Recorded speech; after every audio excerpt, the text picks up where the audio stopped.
Good evening, traveler of thoughts and seeker of quiet. Wherever you are, whatever time glows on your clock, welcome. Perhaps you are listening in the dim hush of midnight, or in the soft edge of dawn. Perhaps you are winding down after a long day, or drifting into sleep's embrace. In this moment, across time zones and across oceans, we gather as a quiet circle of dreamers.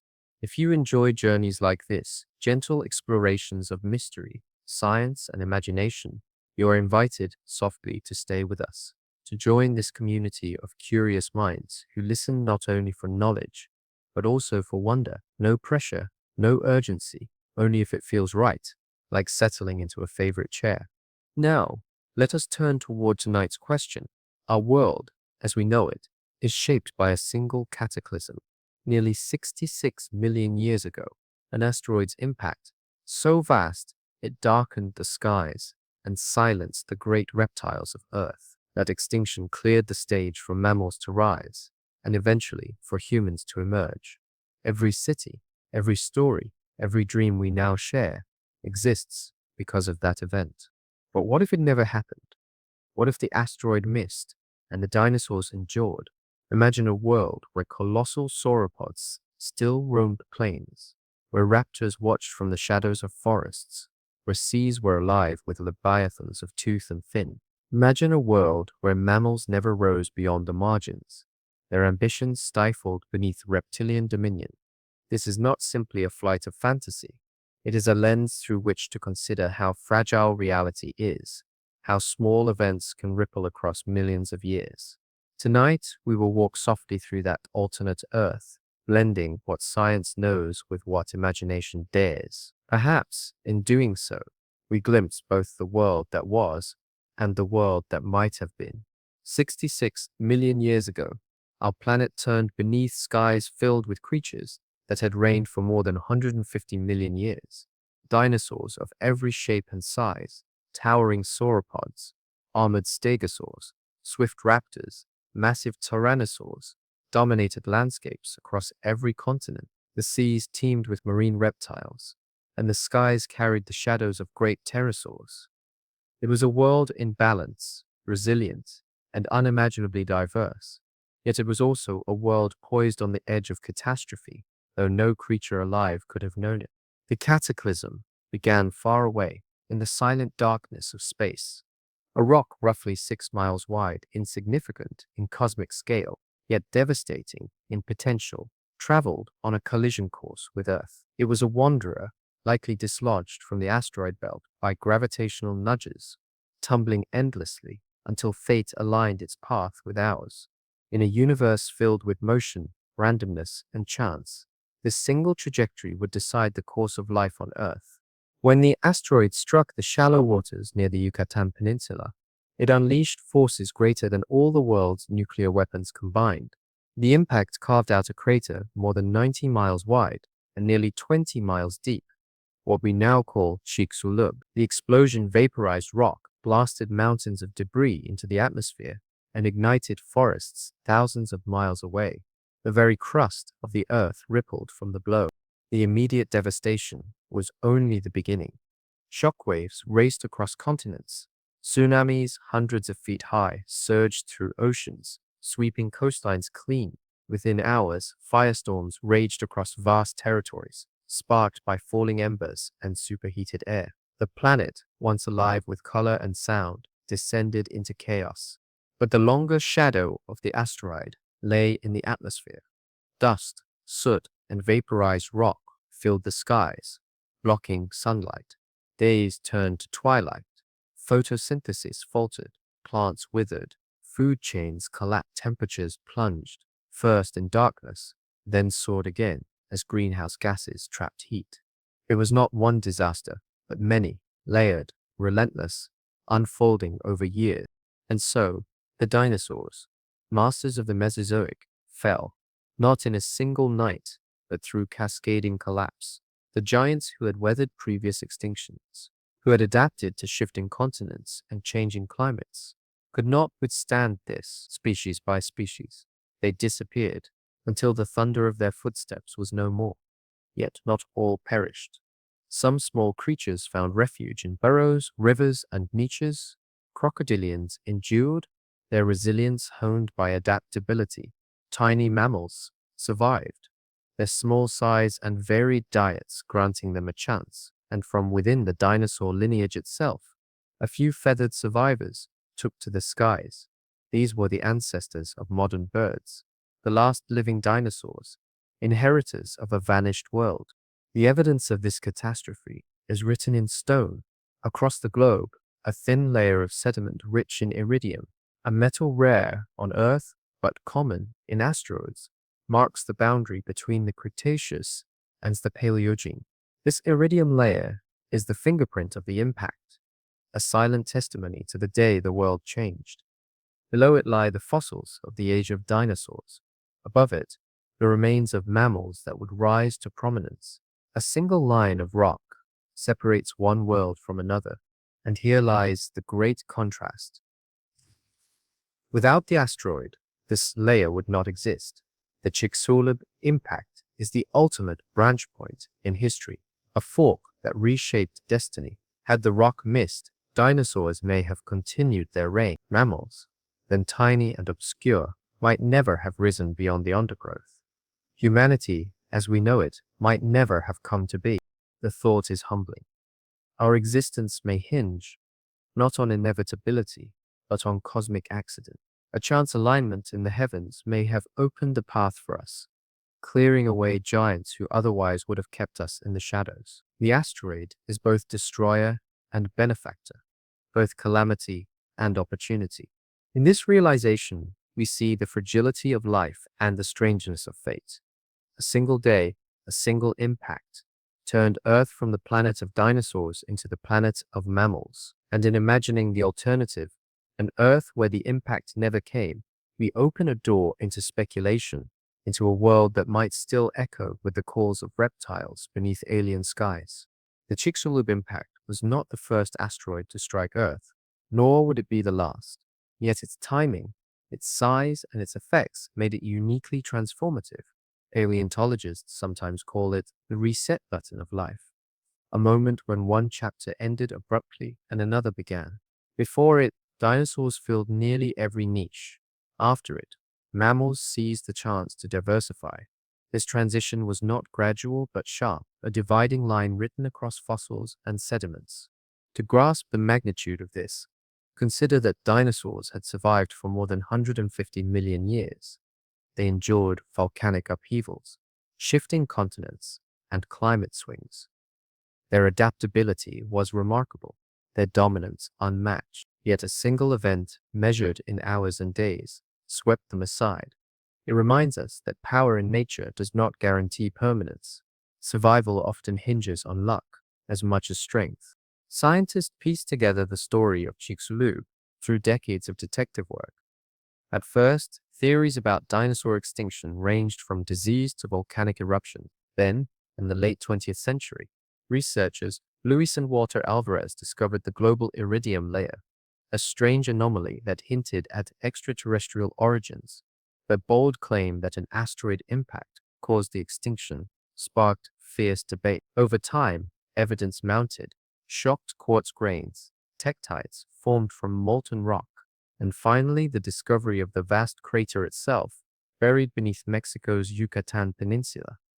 Today, the Chicxulub impact stands as one of the best supported explanations in all of paleontology. Yet the story remains haunting because it is also a story of what if. If the asteroid had passed harmlessly into the void, dinosaurs might have continued their reign for millions of years longer. Mammals might have remained small and obscure, scurrying in the shadows, their evolutionary potential suppressed by reptilian giants. In such a world, the rise of primates and eventually humans may never have occurred. Picture Earth without the extinction. Lush forests filled with giant herbivores, predator-prey dynamics sculpted by claws and teeth rather than by clever hands and tools. Oceans still ruled by mosasaurs. Skies still filled with pterosaurs casting vast shadows on the ground. Would mammals have ever carved out more than marginal roles? Or would intelligence itself have followed another path? one shaped not by primates, but by dinosaurs evolving in unexpected directions. The contrast is staggering. On one hand, we live in the mammalian Earth, a world where humans rise to build cities, write stories, and gaze at the stars. On the other hand, there could have been a reptilian Earth, where the rhythm of history unfolded under the watch of creatures we now know only as fossils. Our very existence hangs on this fork in time. This realization deepens our sense of connection to the event. We carry within us the legacy of survival. Our earliest mammalian ancestors endured the catastrophe, hiding in burrows, scavenging what food remained, adapting in ways larger animals could not. From their persistence came our possibility. In a sense, every human life is an echo of their resilience. And yet, the alternate path still beckons. Speculative. Paleontology invites us to imagine what Earth might have become without that cosmic collision. Perhaps it would have been a planet of perpetual dinosaurs, with no mammals beyond the margins. Perhaps intelligence would never have arisen, or perhaps it would have arisen differently, in forms utterly unlike us. These questions are not answerable, but they spark wonder. For listeners drifting into rest, let this contrast linger. Two worlds diverged by chance, one extinguished, one born. The Chicxulub asteroid is more than history. It is destiny. Its absence would have meant a future without us, a story never told, a dream erased before it began. And so we leave this chapter with awe. The day that changed everything was both an ending and a beginning. It ended the age of dinosaurs, but it began the path toward humanity. Without it, the voices speaking now, the ears listening in this quiet moment, might never have existed. In contemplating this, we glimpse the fragile threads that weave reality and the vastness of what might have been. Imagine an Earth where the asteroid never struck, where the cataclysm that erased the dinosaurs never came to pass. The age of reptiles would not have ended abruptly in fire and shadow, but would have stretched onward, weaving its dominion across time. Instead of a mammalian world, this planet would remain a dinosaur Earth, familiar in geography, but alien in life. Picture the open plains. Today they are filled with herds of bison, wildebeest, and antelope. But in this alternate timeline, they would tremble under the weight of sauropods. Herds of Argentinosaurus, each longer than a city bus, would move in columns that stretched to the horizon. Their necks, swaying like cranes, would strip trees bare, their feet crushing paths into the soil. Just as elephants reshaped savannas, these creatures would act as living architects of the land, their appetites dictating where forests rise or fall, where rivers carve new channels. In forests thick with ferns and cycads, drama would play out in constant cycles. Raptor packs, small but clever, would stalk the shadows, their sickle-shaped claws flashing in coordinated strikes. Hadrosaurs would gather in anxious groups, their calls echoing like alarms through the undergrowth. A single predator's appearance would ripple like a wave, sending tremors of panic through entire herds. Forests would not be tranquil refuges, but battlefields where sound and scent carried warnings of pursuit. By riversides and swamps, ankylosaurs would lumber slowly, their armored hides gleaming like tanks under the sun. Their tails, tipped with crushing clubs, would swing as warnings to anything bold enough to approach. Ceratopsians, horned titans like Triceratops and Styracosaurus, would graze in herds, their frilled skulls glinting in the light, their horns like living lances. These herds would create a rhythm of their own, great migrations carving corridors through vegetation, leaving behind pathways that smaller creatures would follow. The seas, too, would belong to reptiles.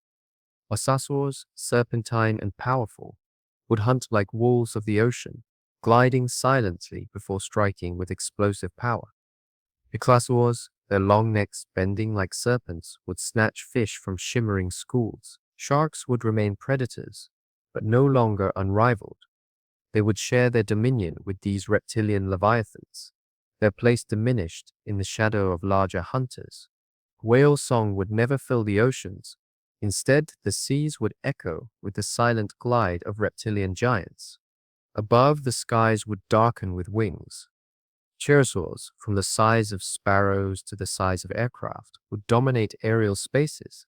Imagine agedarchids, some standing taller than giraffes when grounded, patrolling grasslands on long legs before taking flight. Birds, though present, would be one branch among many, never rising to dominate.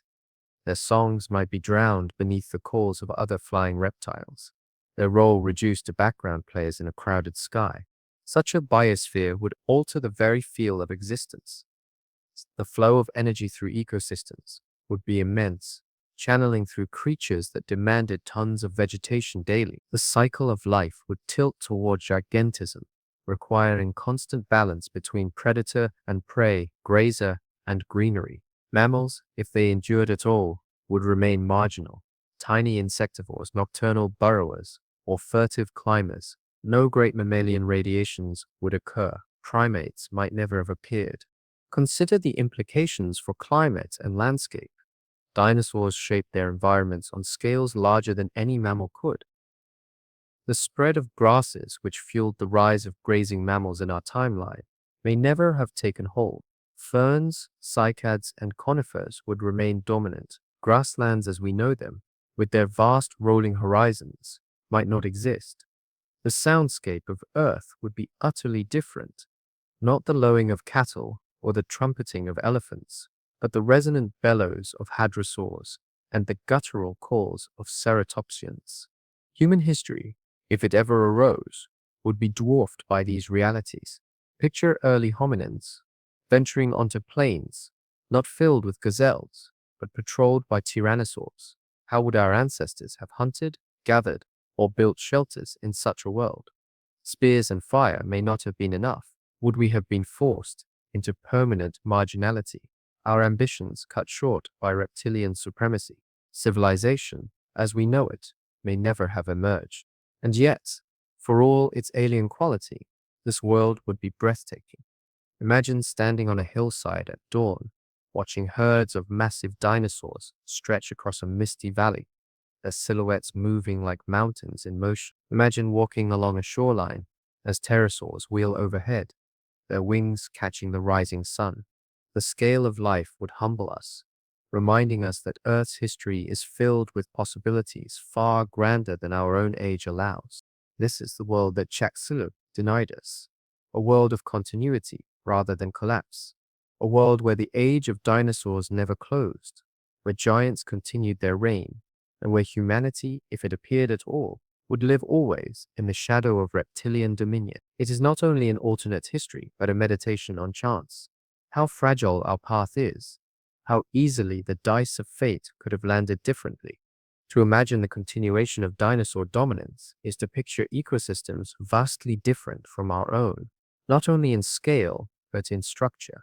In our world, mammals diversified into countless niches, burrowing moles, leaping primates, sprinting antelopes, flying bats, but in a dinosaur world, these opportunities would remain blocked. Dinosaurs, already diverse and adaptable, would fill nearly every role, from small feathered insect hunters darting among the ferns to titanic sauropods reshaping entire valleys. Reptiles would crowd the evolutionary stage, leaving mammals in the margins. Consider the wetlands. In our age, such spaces are the domain of hippos, crocodiles, and herons. In the alternate timeline, hadrosaurs would gather there in immense herds, their duck-billed mouths cropping vegetation in rhythmic harmony. Crocodilians, as survivors, would remain, but their prey would be far larger. Imagine them lunging at juvenile ceratopsians, pulling them beneath the murky surface. The balance of predator and prey would tilt toward epic struggles played out in weed-lined shallows. On volcanic islands, ecosystems would develop differently, still. In reality, mammals often grew smaller on islands, adapting to limited resources. Dinosaurs, with their already wide variation, might produce dwarf species, miniature sauropods barely larger than cattle, or tiny theropods adapted to niche hunting.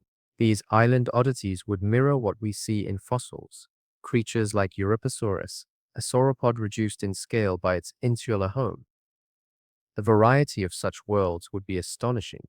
showcasing evolution's endless creativity under dinosaur rule. Climate change would also press new adaptations. The ice ages that shaped mammalian evolution would not erase dinosaurs. Fossils already show evidence of polar dinosaurs, some with feathers for insulation, living through months of darkness in ancient Antarctica. In the alternate path, they would likely adapt further, developing cold weather forms that might graze snowy tundras or stalk prey across frozen rivers. Imagine packs of feathered predators moving silently through snowdrifts, their breath steaming in the frigid air. Where we imagine woolly mammoths and saber-toothed cats, there might have been giant reptilian hunters wrapped in downy plumage. What of intelligence? It is tempting to imagine that, given time, certain dinosaur lineages might have continued evolving larger brains and more complex behaviors. Paleontologists point to troodontids, small, bird-like predators with relatively large brain-to-body ratios, as potential candidates for advanced cognition. In our reality, their lineage vanished, but in this alternate one, they may have flourished. Perhaps they would develop complex communication, tool use, even proto-cultures within their packs. The landscape of giants might one day include not only massive bodies, but growing minds. For humanity, should it emerge, the challenge of coexistence would be profound. Farming would be a fragile endeavor in a world where herds of multi-ton herbivores could level crops overnight. Settlements would require colossal defenses, not against marauding mammoths or bears, but against creatures dozens of feet long. Hunting would be both perilous and essential. How would small primates armed with stone tools fare against predators that once rivaled lions and tigers, but scaled to nightmare proportions? Survival itself would require constant vigilance, innovation, and adaptation. Civilization, if achieved, would likely be shaped in dialogue with the giants. Architecture might be designed not only for human use, but for defense against reptilian incursions. Weapons would be heavier, strategies more cautious. We might live in fortified enclaves rather than open fields. Our villages huddled beneath stone walls or built high upon cliffs. Even religion might bend to their presence, casting dinosaurs as gods, spirits, or eternal adversaries. Instead of mythology filled with lions, wolves, and eagles, we would tell tales of tyrannosaurs, raptors, and pterosaurs. Dragons in myth might not be echoes of fossils, but memories of living beasts. The scale of such coexistence would also reshape our psychology. Living beneath the gaze of creatures so immense, so powerful, might instill not only fear, but reverence. Dinosaurs would be constant reminders of humanity's smallness, humbling us with every thunderous step. Perhaps this humility would soften human ambition, reminding us that we are participants in a larger, older drama rather than rulers by default. Or perhaps the challenge would drive us to even greater heights of ingenuity, striving always to overcome the titans above us. Even the natural rhythms of day and night would carry their shadows. Imagine lying beneath the stars, listening not to the distant howl of wolves, but to the echoing calls of hedgerosa across valleys. Imagine the ground trembling as herds moved in the dark, their footfalls like distant thunder. Dreams themselves might be shaped by such presence, filled with visions of scaled giants striding across the horizons of sleep. In closing this vision of continuity, we see not just a different Earth, but a different destiny. The asteroid's absence would not guarantee peace or stability, but it would guarantee magnificence, a planet alive with titanic forms, ecosystems in constant tension, and possibilities alien to our mammalian age. Our world, for all its beauty, would feel smaller beside such grandeur. Humanity's story might still be written, but it would be written in the margins of a reptilian chronicle, a footnote beneath the thundering chapters of Dinosaurs. This is the landscape denied to us. Forests alive with raptors, plains echoing with sauropods, seas haunted by mosasaurs, skies shadowed by pterosaurs.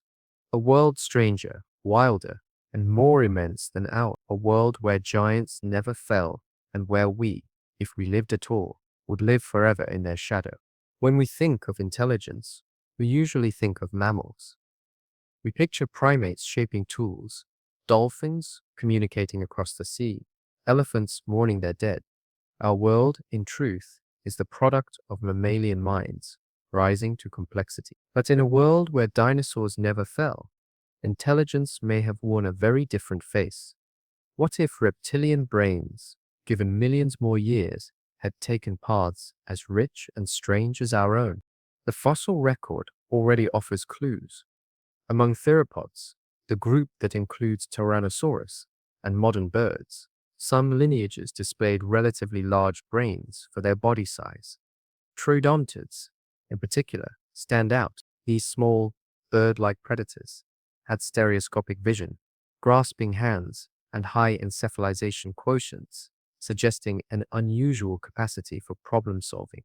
In our reality, they vanished with the asteroid.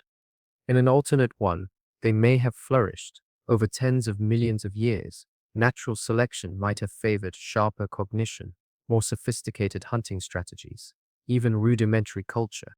Picture a world where packs of advanced troodontids dominate forest edges. They coordinate not with instinct alone, but with complex calls, learning from elders, transmitting behaviors through generations. They experiment with sticks, stones, and bones, not merely as play, but as tools, leveraging objects to hunt or defend. Their nests are no longer simple scrapes, but intricate constructions lined with foliage, placed strategically for temperature and safety. Step by step, a lineage once confined to clever hunting may march towards civilization. The anatomy of dinosaurs both limits and liberates speculation. Unlike mammals, they lacked lips and flexible muzzles. Their mouths, filled with teeth or beaks, were ill-suited for the fine manipulation of objects. Yet evolution often finds surprising detours. Troodontids had grasping, semi-flexible forelimbs with three-fingered hands. Birds today use beaks and talons with astonishing dexterity. Crows fashion hooks, parrots solve puzzles. Even pigeons can learn symbols. If such feats are possible with modern avian hardware, what might a dinosaur lineage, evolving unbroken, have achieved? Brains themselves were evolving. Evidence from bird fossils suggests that theropods were developing complex neurological structures. Long before the extinction, enlarged forebrains, keen sensory systems, and adaptability hint at pathways toward higher cognition. If these trends had continued, we might imagine dinosaur minds not inferior to ours, but parallel, shaped by different constraints, colored by different sensory worlds. Consider their perception. Many dinosaurs had exceptional vision, some capable of seeing into ultraviolet ranges. Their auditory range may have extended beyond ours, tuned to low rumbles or high frequencies. A sentient dinosaur species would perceive a world overlapping but alien to ours. Colors invisible to us, sounds we cannot hear, patterns we cannot sense, their art, their music, their spirituality. If such things arose, would reflect senses we lack, experiences forever closed to mammalian minds. What would culture look like for such beings? Their physiology suggests possibilities both strange and compelling. Cold-blooded ancestors gave way to warm-blooded tendencies in many theropods, allowing higher metabolism. Some bore feathers, useful for insulation, display, and possibly symbolic communication. A society of feathered intelligences might decorate themselves not with cloth, but with plumage, arranging, dyeing, or shaping feathers into signals of identity, status, or artistry. Rituals might involve molting seasons, collective displays, or dances of iridescent color beneath the sun. Agriculture, too, might evolve differently. Mammals, with grasping hands, cultivated grains and fruits. Dinosaurs, depending on form, may have favored other strategies. Imagine intelligent herbivores shaping groves of cycads or ferns, selectively planting spores, harvesting fronds. Intelligent carnivores might manage herds of smaller animals, controlling prey populations as living larders rather than slaughtering at random. Food systems could blend instinctual herding with conscious planning, creating ecosystems of deliberate balance. Even language would follow unique routes. Vocalizations in many dinosaurs as inferred from birds, were likely diverse. Whistles, calls, resonant booms. Some had resonating crests, like Parasaurolophus, that produced haunting low-frequency calls. Sentient dinosaurs may have refined such sounds into communication as nuanced as human speech, attuned to frequencies that carry across valleys or resonate beneath water. Conversations might rumble through the earth or echo across plains, language woven into the physical structures of their bodies.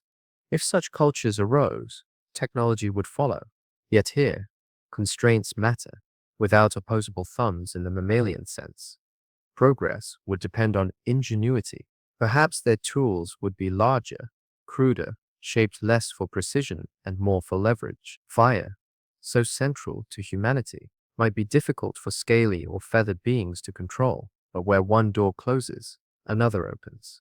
Reptilian societies might excel in biological manipulation, selective breeding, symbiotic farming of fungi, or partnerships with other species. Instead of metallurgy, they might engineer ecosystems, crafting living technologies from plants and creatures. Imagine cities grown rather than built, forests shaped into nests and halls, roots woven into bridges, colonies of insects harnessed for labor. Dinosaurs might guide evolution intentionally, directing natural processes into cultural structures. Their world would not gleam with steel and glass, but shimmer with living architecture, organic and dynamic, evolving alongside its makers. Civilization itself could be ecological artistry, not industrial conquest. For us, accustomed to measuring intelligence in human terms, such possibilities may feel alien. But intelligence is not one path. It is many. Octopuses solve puzzles without bones, crows without hands, dolphins without fire. Dinosaurs, too, could have carved their own intellectual arc, distinct but profound. The asteroid erased their chance, but not the possibility. And so, in this first glimpse of an unbroken dinosaur Earth, we see not only giants grazing and predators hunting, but minds awakening, minds that might one day look at stars, question existence, or dream dreams as vivid as ours. Minds feathered, scaled, clawed, but minds nonetheless. If we allow the thought experiment to continue, the possibility of advanced dinosaur intelligence expands into dizzying horizons. The asteroid's absence grants tens of millions more years for evolution to unfold, and time is the ultimate laboratory. With every generation, adaptation could push certain lineages closer to the thresholds of self-awareness, culture, and technology. We might imagine parallel evolutionary experiments. Troodontids refining their dexterity and problem-solving, oviraptorids already displaying complex nesting behavior, becoming the architects of more elaborate societies. Even herbivorous dinosaurs, once thought simple, could surprise us. Herds of ceratopsians using communal structures and signals not unlike elephants or wildebeest. Intelligence may not have been confined to predators. It could have arisen in unexpected corners, shaped by pressures we can only guess. The foundation of civilization is not intelligence alone, but cooperation. Dinosaurs already exhibited signs of sociality. Herding, nesting colonies, pack hunting extend these traits under the guidance of growing brains. And the stage is set for cultures to form. Picture raptor clans passing down knowledge, not only through instinct, but through teaching. Picture ceremonial gatherings of feathered beings, their crests and plumes glowing in the sun as they exchange information through rhythmic calls and dances. Culture may have sprouted not in caves, but in clearings, where communities assembled in choreographed display. Technology would inevitably follow, though its forms might look alien. With limited manual precision, dinosaurs may have bypassed delicate craftsmanship in favor of scale and leverage. Spears, slings, or woven nets might emerge as hunting tools, manipulated with claws or jaws. Instead of metallurgy, perhaps their societies would lean on fire-hardened wood, stone implements, or even biological symbionts. They might domesticate insects to weave fibers, fungi to cultivate food, or reptiles to serve as guardians. The technology could be less about forging the inanimate and more about guiding the animate. Yet fire itself raises questions. Could cold-blooded or semi-warm-blooded creatures harness flame without fear? Some species may have developed greater heat tolerance, adapting integuments resistant to sparks or ash. Others may have turned to controlled lightning, volcanic vents, or bioluminescent organisms as substitutes, where humans mastered fire to reshape their environment. Intelligent dinosaurs might have mastered life itself, cultivating entire ecosystems as tools. Civilization could have been a grand collaboration between species, every niche filled by deliberate design. As societies advanced, so too might their imagination. Art could flourish through feathers, scales, and sound.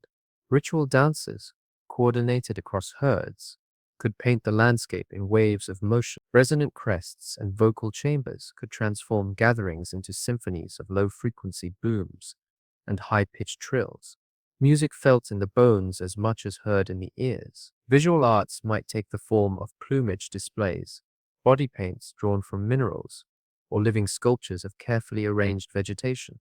To them, art might not be confined to objects, but woven into their very bodies. Philosophy, too, would arise. Conscious creatures eventually ask, why are we here? A reptilian mind might frame the question differently. Their myths might be rooted in cycles of molt and migration, life seen as perpetual renewal. Death could be interpreted not as finality, but as shedding, a transition to a new form, as natural as losing old feathers. Stars might be read, not as distant suns, but as glowing eggs in a cosmic nest, each holding the promise of life. Where humans found gods in anthropomorphic figures, dinosaurs might have envisioned divinity in colossal forms of predator and prey, balance and cycle. If these beings developed science, their path would diverge from ours, but still seek the same truths. Observing the skies with keen eyes, they might chart celestial rhythms with astonishing precision. Their mathematical systems could be based not on fingers, but on claws, crests, or eggs, number bases, alien yet functional. Medicine might center on symbiosis and regeneration, reflecting their own biology. Engineering could grow from ecological principles, designing not machines, but managed ecosystems, flowing rivers, sculpted forests, and cohabitation with other species. And what of their future? Could they have leapt beyond Earth as we have? Space exploration would present immense challenges. Their anatomy may not suit delicate spacecraft or complex machinery, yet perhaps their path to the stars would not mirror ours. Instead of rockets, they might bioengineer organisms capable of surviving vacuum. Instead of satellites, they might release spores or seed-like probes into space, letting biology carry their curiosity outward. Their vision of progress may be organic expansion rather than mechanical conquest. All of this, of course, is speculation, but speculation framed by hints in the fossil record. High encephalization ratios, evidence of parental care, adaptability across climates. Dinosaurs were not static brutes, but evolving, dynamic creatures, their trajectory cut short. They leave us only glimpses of what might have been. Still, it is enough to imagine, and in that imagining, to reflect on the strangeness of our own rise. For in truth, our dominance is not inevitable. It is contingent, fragile, born of chance. If the asteroid had missed, we might not exist to ask these questions. Another lineage might gaze at the stars, compose music, ponder philosophy. Perhaps even now, in some parallel branch of the multiverse, feathered beings walk in cities grown from trees, exchanging low, resonant words as they debate the nature of reality. Perhaps they, too, wonder what might have happened had mammals risen instead. And so, this section leaves us with a haunting symmetry. Intelligence is not uniquely ours, but a possibility scattered across time. In a dinosaur Earth, minds may have bloomed differently, but no less beautifully. The asteroid's absence could have rewritten evolution itself, giving rise to civilizations as alien as they are wondrous. Our story is only one of many that might have been. The history of Earth is written not only in bones and fossils, but in shifting winds, drifting continents, and cycles of ice and fire. In our timeline, Dinosaurs never faced the later ice ages. They vanished long before mammoths roamed frozen steppes or glaciers carved valleys. But if they had survived, they would have encountered climates as severe as any mammals endured, and the story of adaptation would have been rewritten. The first challenge, the slow drift of continents. During the Mesozoic, land masses were breaking apart from Pangaea into smaller continents. If dinosaurs had continued, they would have spread into increasingly distinct environments. Isolated populations on distant continents might have evolved unique adaptations, just as marsupials in Australia diverged from placental mammals elsewhere.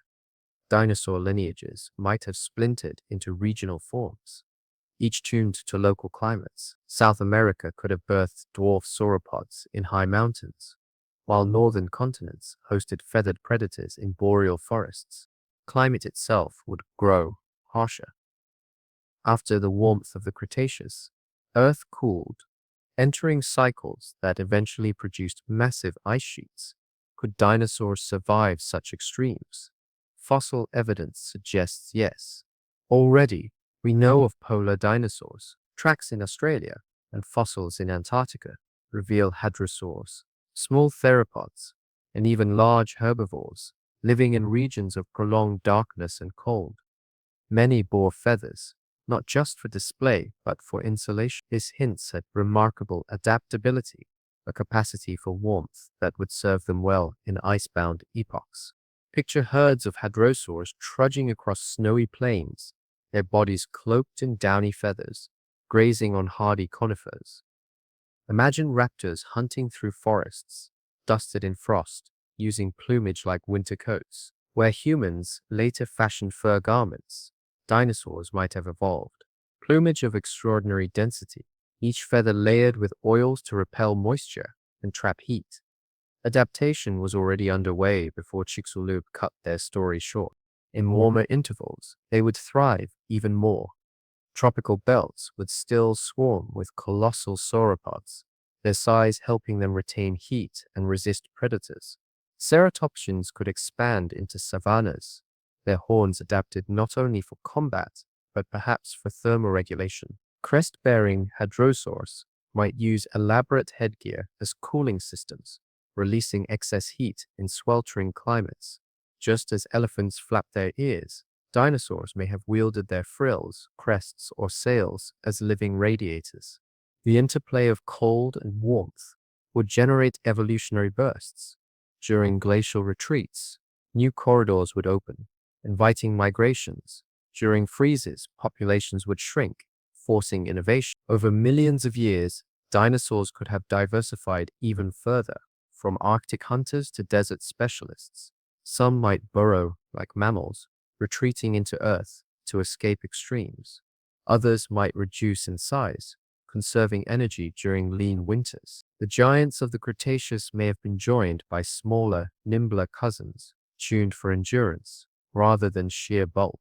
Continental drift adds another layer. Imagine Africa colliding with Europe, Asia stretching into vast steppes, the Americas linked by new land bridges.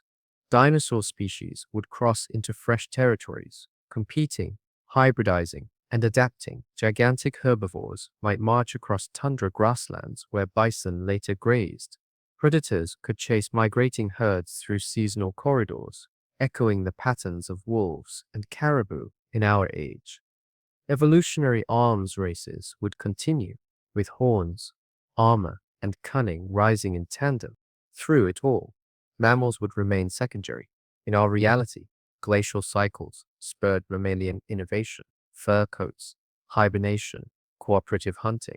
In this alternate history, dinosaurs would seize those niches. Feathers might evolve into specialized winter plumage, shedding with the seasons. Complex behaviors like migration, cooperative hunting, and pack defense would become more elaborate.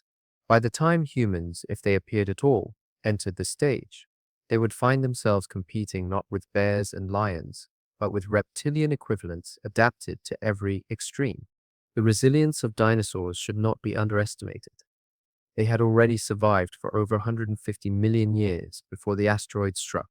They endured fluctuations in climate, volcanic outpourings, and shifting seas. Given more time, there is little doubt they would have continued to adapt. Their reign was not ended by weakness, but by chance, a cosmic accident. In a world without that accident, their adaptability may have carried them across epochs of ice and fire, ensuring their presence in every landscape Earth offered. If dinosaurs had continued into the cooling epochs, the ice ages would have posed their greatest test. Vast glaciers advanced, covering continents in white, lowering sea levels, reshaping coastlines. Herbivores would face winters of scarcity. Some species may have followed seasonal migrations, moving south in enormous herds to find vegetation. Others may have adapted to endure long months of darkness, storing fat, slowing metabolism, or developing hibernation-like states. Predators would adapt in turn. Imagine feathered raptors hunting in packs across frozen landscapes, using cooperative tactics to bring down prey many times their size. Their feathers, dense and layered, would not only insulate, but also display status. Brighter hues in spring signaling health and strength. Just as wolves and reindeer shaped Arctic ecosystems, these cold adapted dinosaurs would sculpt entire food webs in snow and ice. Not all dinosaurs would thrive in such extremes. Giants requiring constant food might dwindle, giving rise to smaller, more efficient forms. We could see dwarf sauropods grazing tough shrubs, compact and energy conservers. Ceratopsians might evolve stockier builds, their frills insulating vital blood vessels. Evolution favors adaptability, and the pressures of cold would force rapid innovation. The Mesozoic's grandeur would give way to a subtler palette of resilience, survival tuned for scarcity rather than abundance. Meanwhile, in warmer latitudes, dinosaurs would continue to flourish. Tropical regions would shelter species little changed from their ancestors. Vast sauropods, horned herbivores, and towering predators. Rainforests would echo, not with primates, but with the cries of raptors leaping from branch to branch. Coastal estuaries might host amphibious dinosaurs, creatures evolving to fish along tidal flats, blending reptilian ancestry with new ecological frontiers. Continental drift would amplify this diversity. As the Atlantic widened and Asia fused into vast steppe belts, dinosaurs would spread into newly opened niches. North America might host migratory megafauna of reptilian kind, while South America, isolated for millions of years, could evolve its own unique predators. Sleek, fast, specialized, Africa might remain a crucible of variety, with climates ranging from desert to forests, shaping dazzling forms. Antarctica, once mild, would freeze, birthing dinosaurs uniquely adapted to polar night. Geological upheavals would play their part. Volcanism could trigger greenhouse phases, forcing dinosaurs to adapt to swings from cold to heat. Species resilient to both extremes would dominate, spreading widely. Others would splinter into regional specialists, thriving only where climate aligned with their strengths. This mosaic of forms would echo what mammals achieved in our world, yet always through reptilian architecture, feathers and scales replacing fur, beaks and claws replacing muzzles and paws. How might this affect ecosystems familiar to us? Where mammoths once roamed, perhaps herds of shaggy hadrosaurs would graze. Where saber-toothed cats once hunted, feathered predators with scythe-like claws might prowl. But Pleistocene landscapes we imagine filled with mammals could instead host reptilian analogues, each adapted in its own strange way to cold, hunger, and competition. Humanity, if it appeared, would share a world not with manageable predators, but with foes equal to or greater than our strength. The presence of dinosaurs across all climates would also alter the course of planets. Grasses, which fueled mammalian expansion, might never dominate. Dinosaurs often preferred ferns, cycads, and conifers. Their grazing might suppress grasses, leaving Earth clothed in green worlds more reminiscent of the Mesozoic. Without grasslands, human evolution itself might be altered. Savannas that fostered upright walking may never have opened. The very posture of humanity might have been rewritten by reptilian appetites.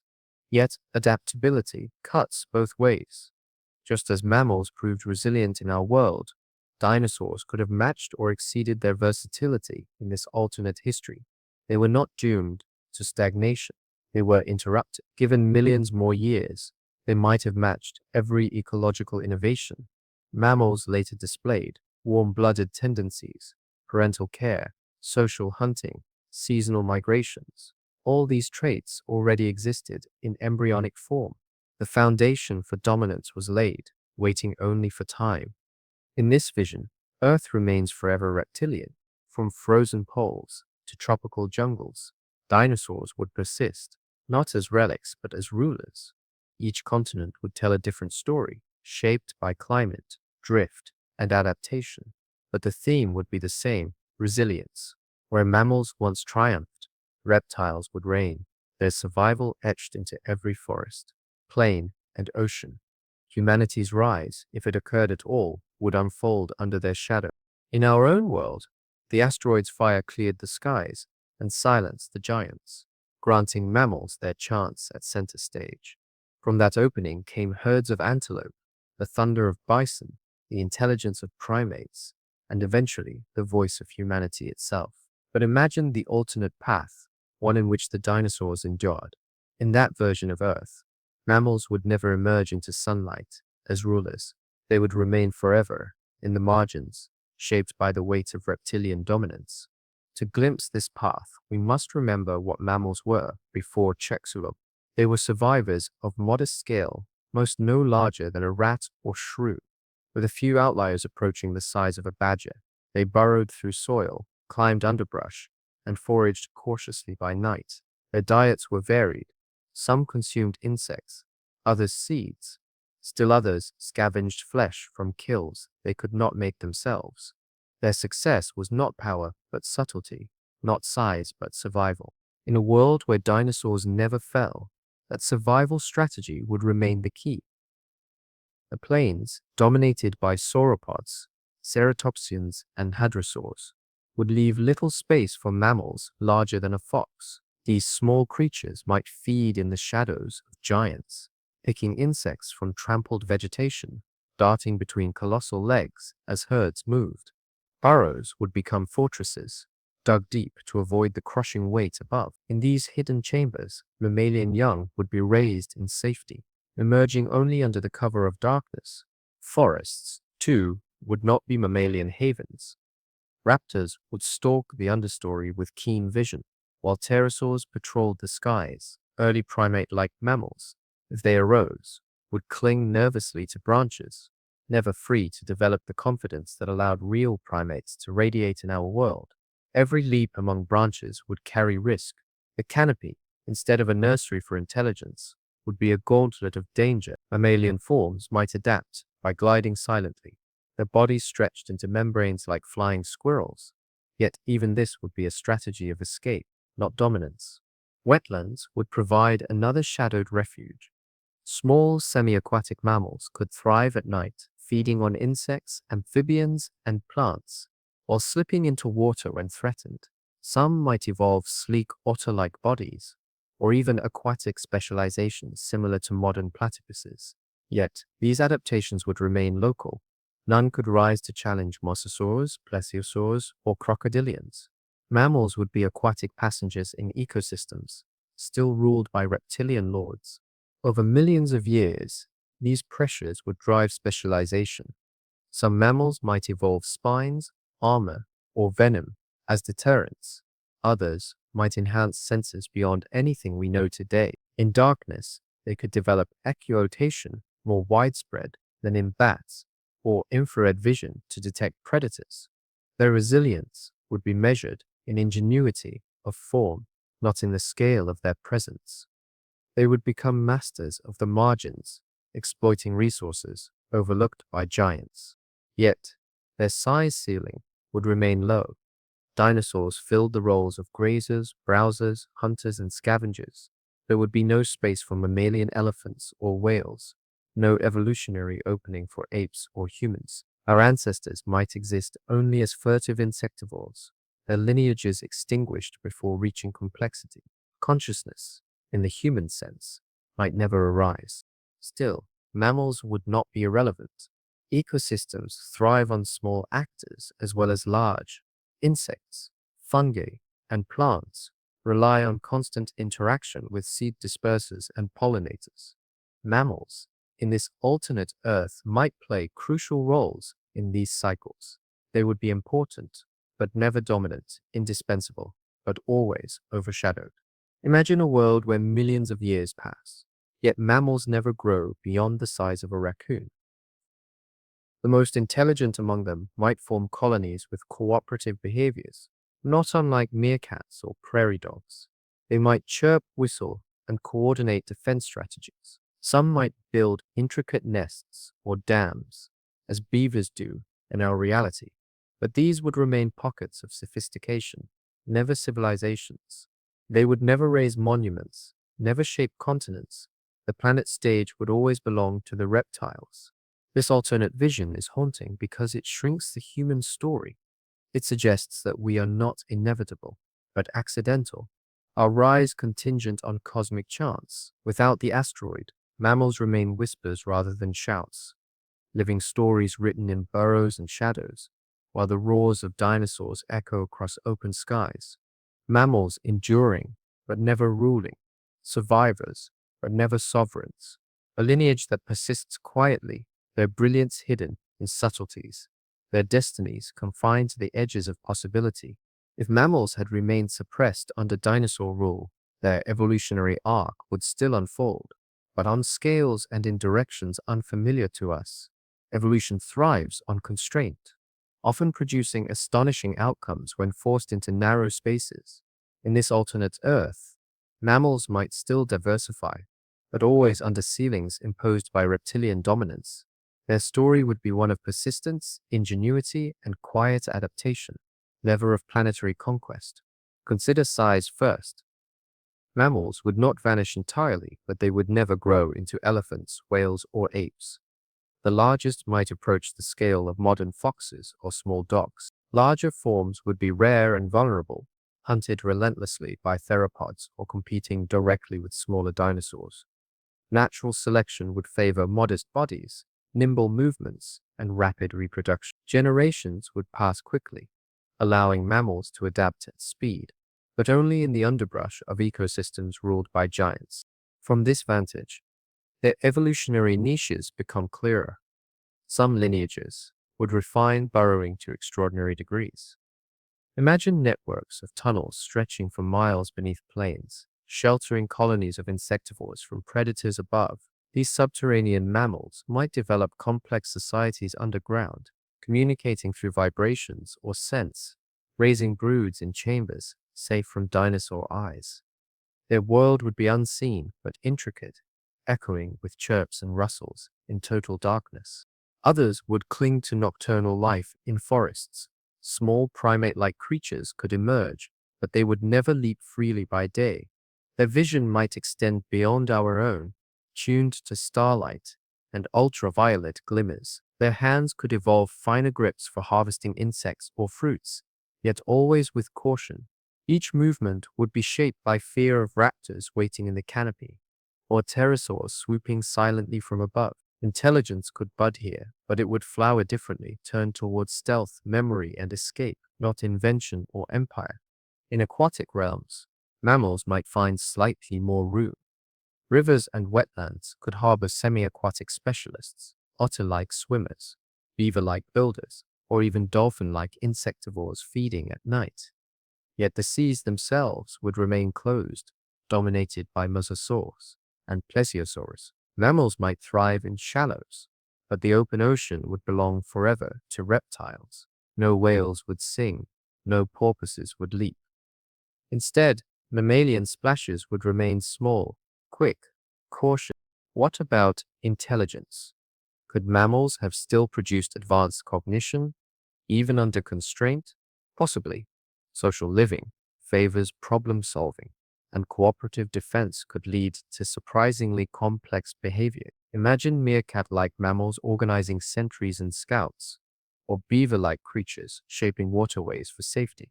Communication could grow sophisticated, perhaps even rivaling bird songs or primate calls. Yet intelligence in this world would always be bound to scale. It would serve survival, not mastery. Minds might bloom in burrows and trees, but they would never shape landscapes, never build civilization. This alternate vision raises sobering reflections about our own place. Humanity, as we know it, might never have arisen without open savannas shaped by post-dinosaur climates. No hominins would stride upright across grasslands. Without mammals expanding into large-bodied niches, no primates would experiment with tools, fire, or speech.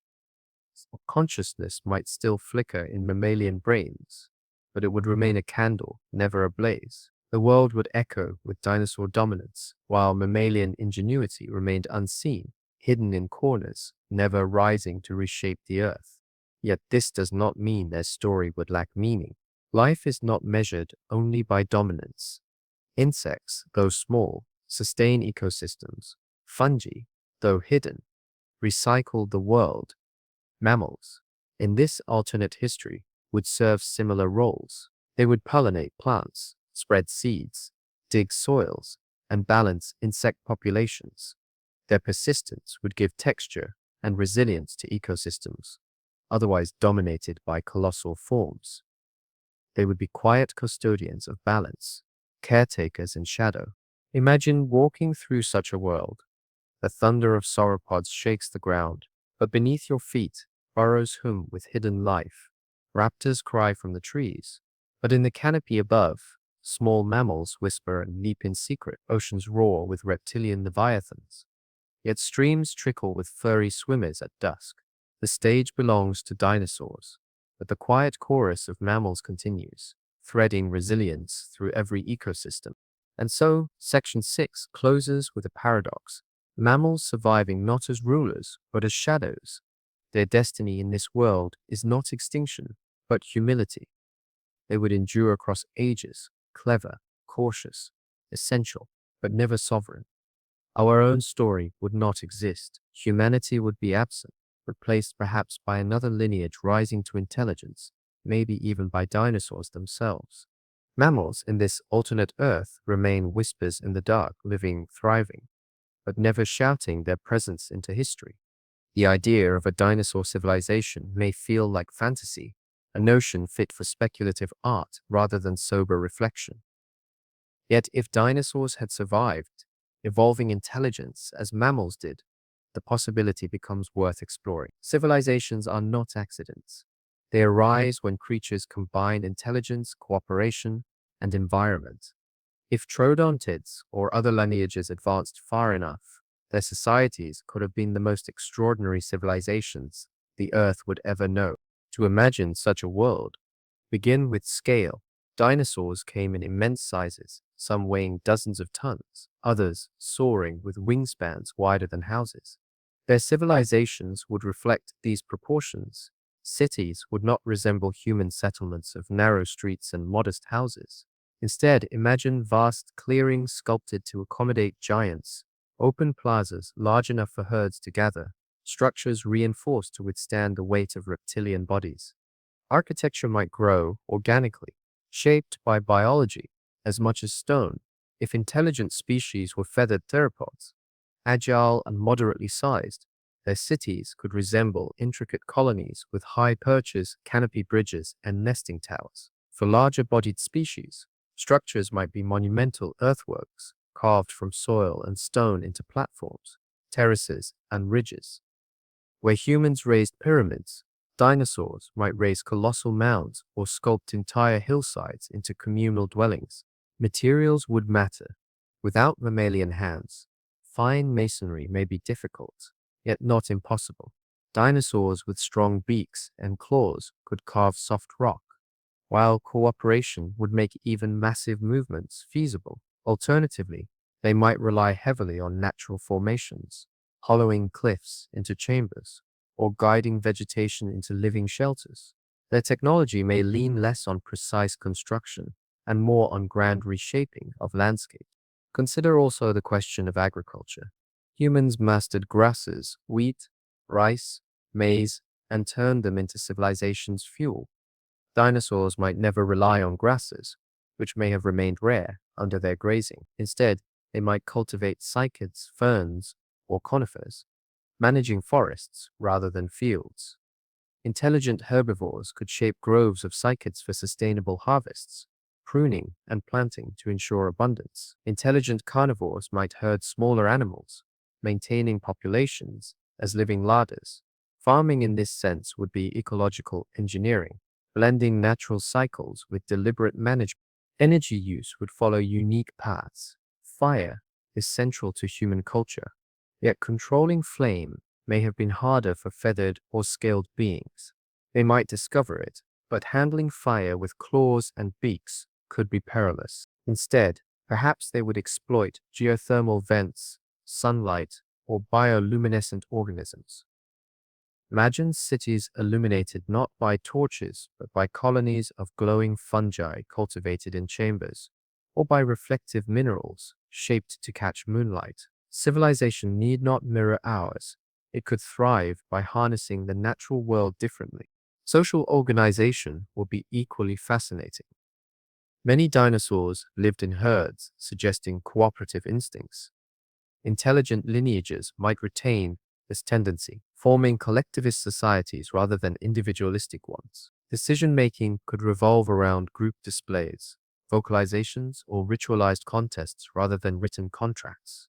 Authority might emerge from the most colorful plumage, the loudest call, or the most intricate dance, blending aesthetics with power. Culture could prioritize display and presence over written record.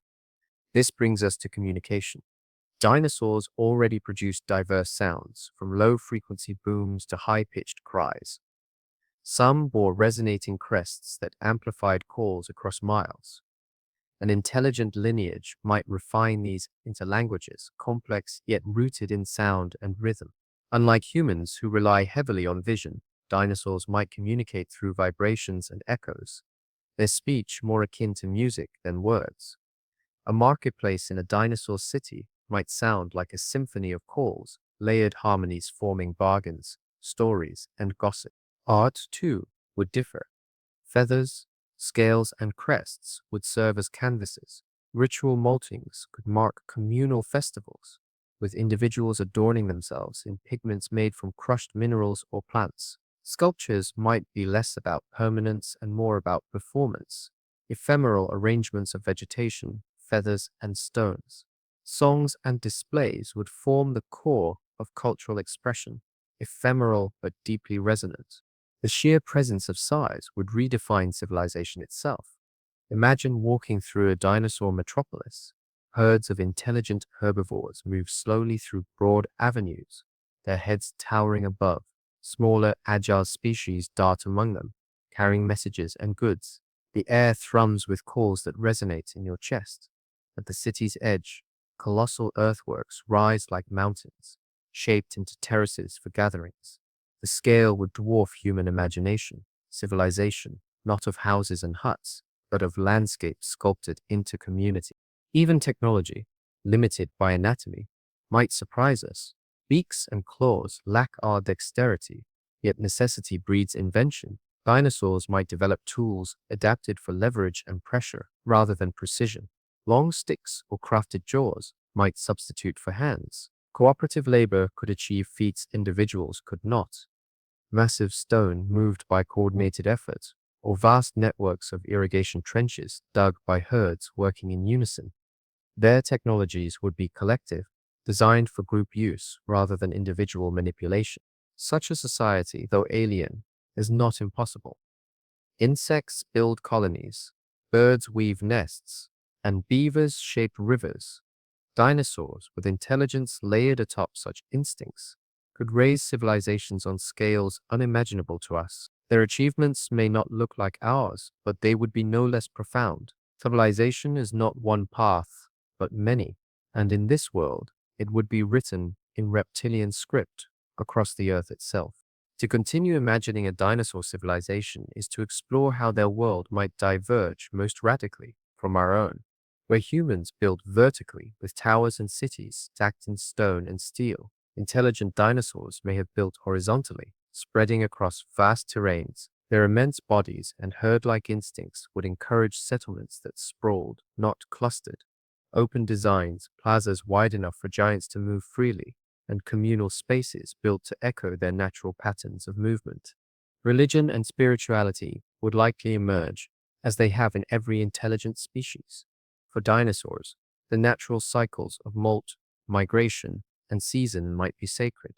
Festivals could revolve around the shedding of feathers or the return of herds to ancestral grounds. Temples might not be enclosed shrines, but vast arenas where thousands gather to perform synchronized displays, movements, colors, and sounds resonating across planes. Their deities might resemble the colossal beings of their own past, primordial sauropods, envisioned as creators, thunder lizards embodied as keepers of storms, or winged pterosaurs deified as messengers of the skies. Governance, too, would take unfamiliar forms.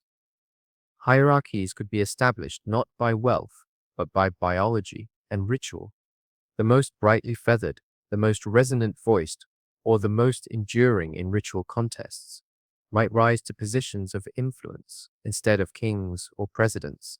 Leaders might be ceremonial figureheads, chosen for display and performance, while true decision-making rests with councils of elders who remember generations of lore. Knowledge might be stored not in books, but in living traditions, performed endlessly to ensure continuity. Economics in such societies would also deviate. Where humans developed currencies and trade networks, dinosaurs might emphasize reciprocal exchange. Embedded in ritual, goods could be shared communally, with obligation tracked through performance rather than coin. A raptor might provide fish from a river, and in return, a feathered herbivore clan offers protective shelter during migrations. Value could be expressed in songs or ceremonies acknowledging the debt, creating a social fabric reinforced by shared memory. Technology, though limited by anatomy, might achieve astonishing feats through scale.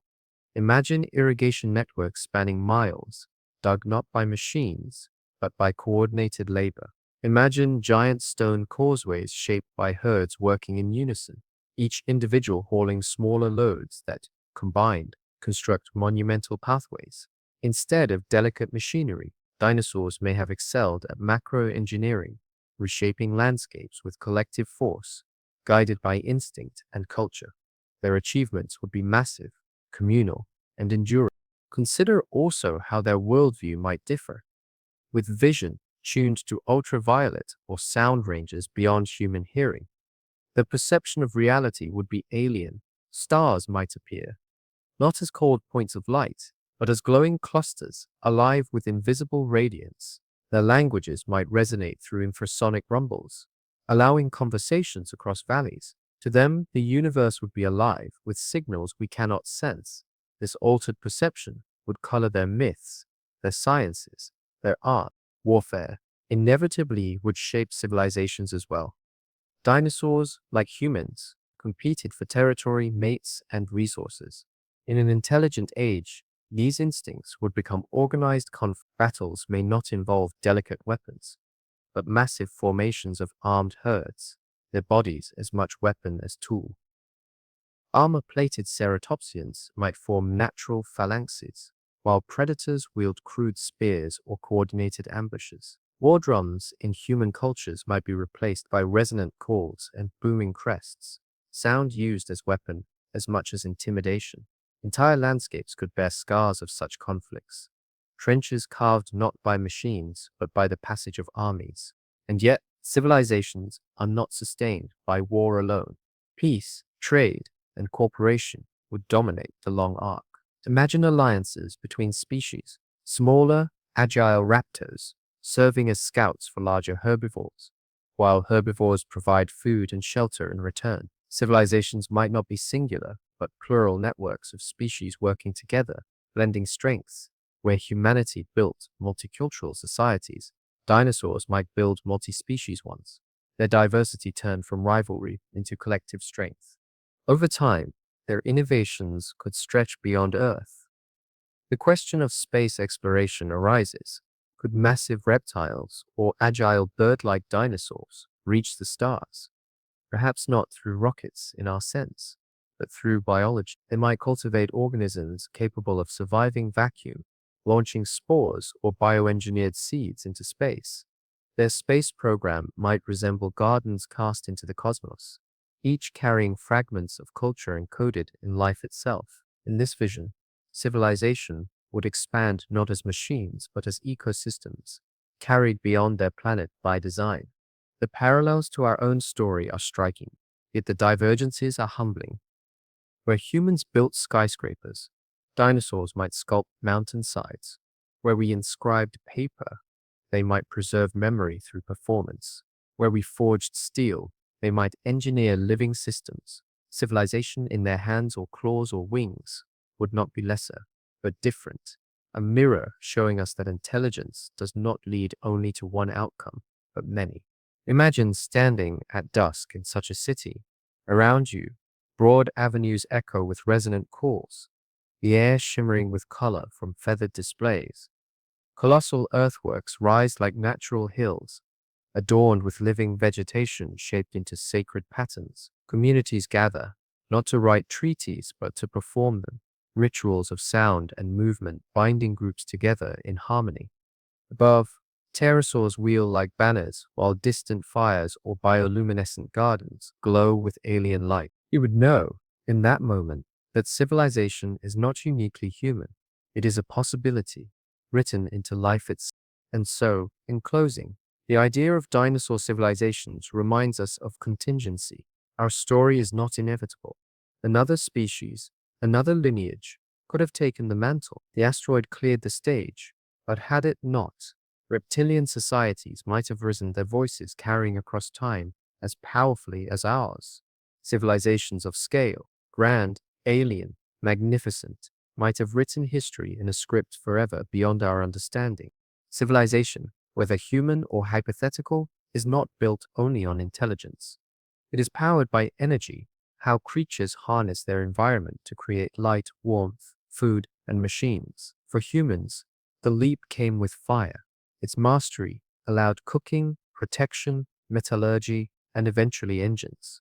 If dinosaurs had risen to intelligence, their path to energy use and technology might have been both familiar and profoundly different. The first question is fire itself. Could reptilian or feathered beings master flame? Humans, with dexterous hands and curious minds, tamed fire despite its dangers. Dinosaurs, by contrast, lacked lips and thumbs, their claws and beaks unsuited for delicate handling. Fire might have been harder to control, but not impossible. Lightning strikes ignite forests. Volcanic eruptions release flames, sources any intelligent species could observe. Curiosity could lead dinosaurs to experiment, learning how fire frightens predators, hardens wood, or clears landscapes. Fire pits might be dug communally, maintained not by individuals but by groups.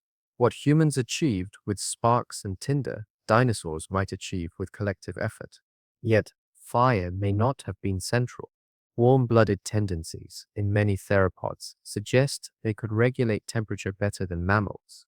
Their insulation of feathers or scales could reduce their reliance on external heat. Instead of gathering around flames, they might gather in geothermal zones, using hot springs as natural hearths. Civilizations might form near volcanic regions, not only for fertile soils, but for warmth, light, and energy. Steam, not fire, could be their first power source. Consider light. Humans used torches, then lamps, then electricity. Dinosaurs might have discovered bioluminescence. Many organisms glow naturally: fungi, fireflies, deep-sea creatures. Intelligent dinosaurs might cultivate glowing plants or fungi, weaving them into architecture as living lanterns. Imagine cities lit not by flame, but by gardens of luminous growth, shimmering softly in hues of green, blue, or violet. Light would be biological, renewable, alive. Technology would reflect anatomy without fine finger control. Tools would be larger, simpler, designed for leverage rather than precision. Poles, stones, and blades might be wielded with claws or jaws. Cooperative technology would thrive.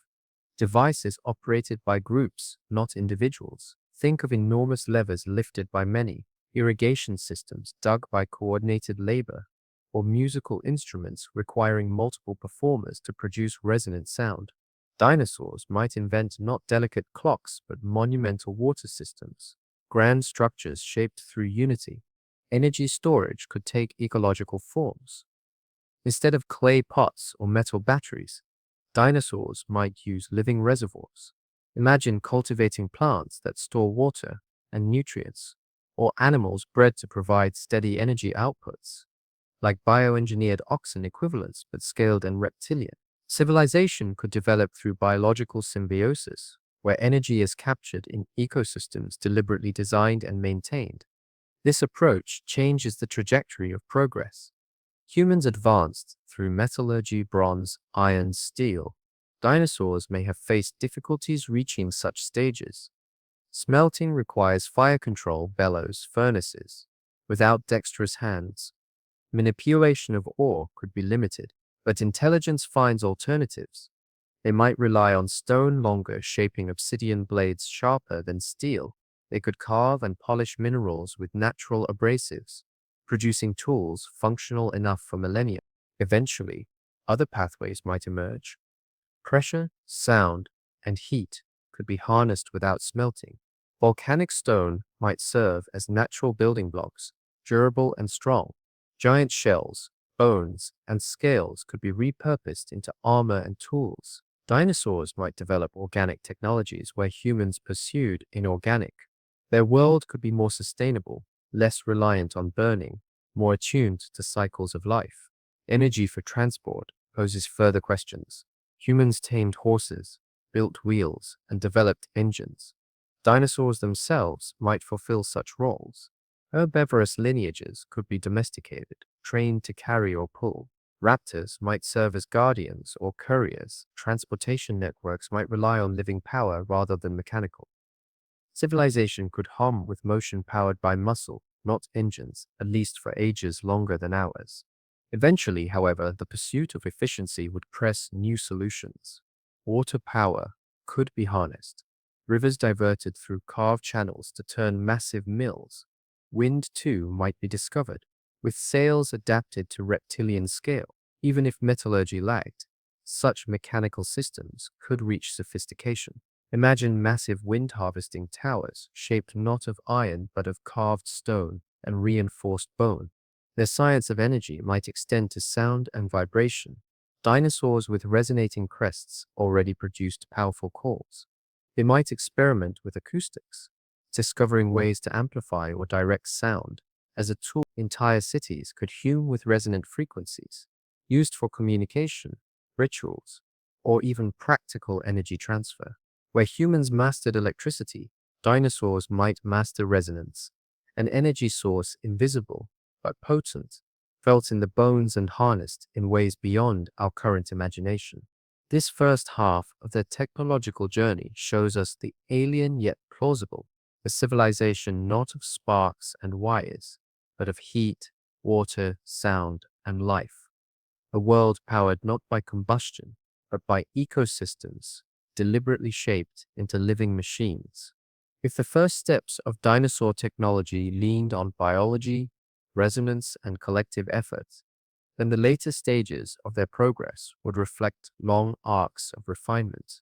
Civilizations rise not by single leaps, but by layering discoveries across generations. In a world ruled by intelligent dinosaurs, energy and technology would have continued evolving in directions alien to us, yet equally transformative. Let us return to fire. Even if difficult to master, it could not remain entirely absent. Volcanic vents and lightning fires offer lessons too potent to ignore. With time, dinosaurs might learn to corral fire using trenches, damp barriers, or stone circles, maintaining it communally. Their societies may never center on hearths as ours did, but fire would still play roles in hardening tools, clearing land, or ritual ceremonies. Perhaps flames became sacred, approached with awe, used sparingly for transformation rather than daily warmth. Metallurgy, however, may have been delayed or reimagined, where humans smelted ores in forges. Dinosaurs might explore natural sources of workable metals, nuggets of copper, veins of malleable gold, or meteorite iron. Instead of refining extensively, they could hammer and shape what nature offered, combining metal with stone, bone, or shell. Over ages, experimentation with volcanic heat or geothermal furnaces might allow greater control, but their metal culture would emerge later, less dominant, always entwined with organic substitutes. Where metallurgy lagged, construction thrived. Dinosaurs, with their collective power, could move immense stones, carve cliffs, or redirect rivers. Imagine monumental aqueducts feeding entire valleys, irrigation systems cut into landscapes on scales rivaling mountain ranges. Their architecture might be sculpted into terrain itself, terraces etched into hillsides, cliffs hollowed into amphitheaters, or valleys reshaped into ritual grounds. Unlike human skyscrapers reaching upward, their monuments would sprawl outward, vast and enduring, blending seamlessly with the earth. Energy revolutions could emerge differently. Humans leapt from wood to coal to oil. Dinosaurs might bypass combustion entirely, relying on renewable forces. Tidal energy, felt in coastal rhythms, could inspire machines powered by waves. Wind, tested in sails, might become central, with colossal kites or towers capturing motion. Water diverted into carved basins could grind grain, power mills, or even produce sound energy for communication. Their civilization might glow not with smokestacks, but with the quiet hum of rivers and wind. Biology, though, remains their most likely foundation. With intelligence, they could direct evolution itself, cultivating plants and animals as tools. Picture glowing fungi lighting streets, plants bred to yield fibers or sap, reptiles domesticated for transport or labor. Over generations, selective breeding could create new symbiotic species, giant lizards producing heat, birds engineered to carry messages across vast distances. Where humans forged machines, dinosaurs might engineer ecosystems, turning biology into a living infrastructure, and communication would evolve alongside energy. Their resonant languages, booming across valleys, could inspire experiments with long-distance sound transmission.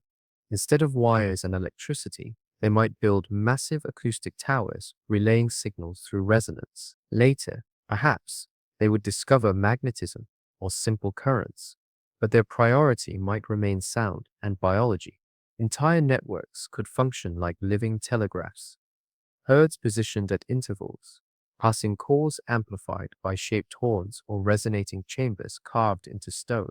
Transportation would also follow new patterns. Dinosaurs themselves could be their vehicles, domesticated herbivores carrying goods, agile raptors trained as couriers. With technology, they might construct sledges, carts, or rafts. Roads would be monumental causeways wide enough for herds. Seas might see great flotillas of reed or wood rafts, navigated by collective effort, sails shaped not for speed, but for stability.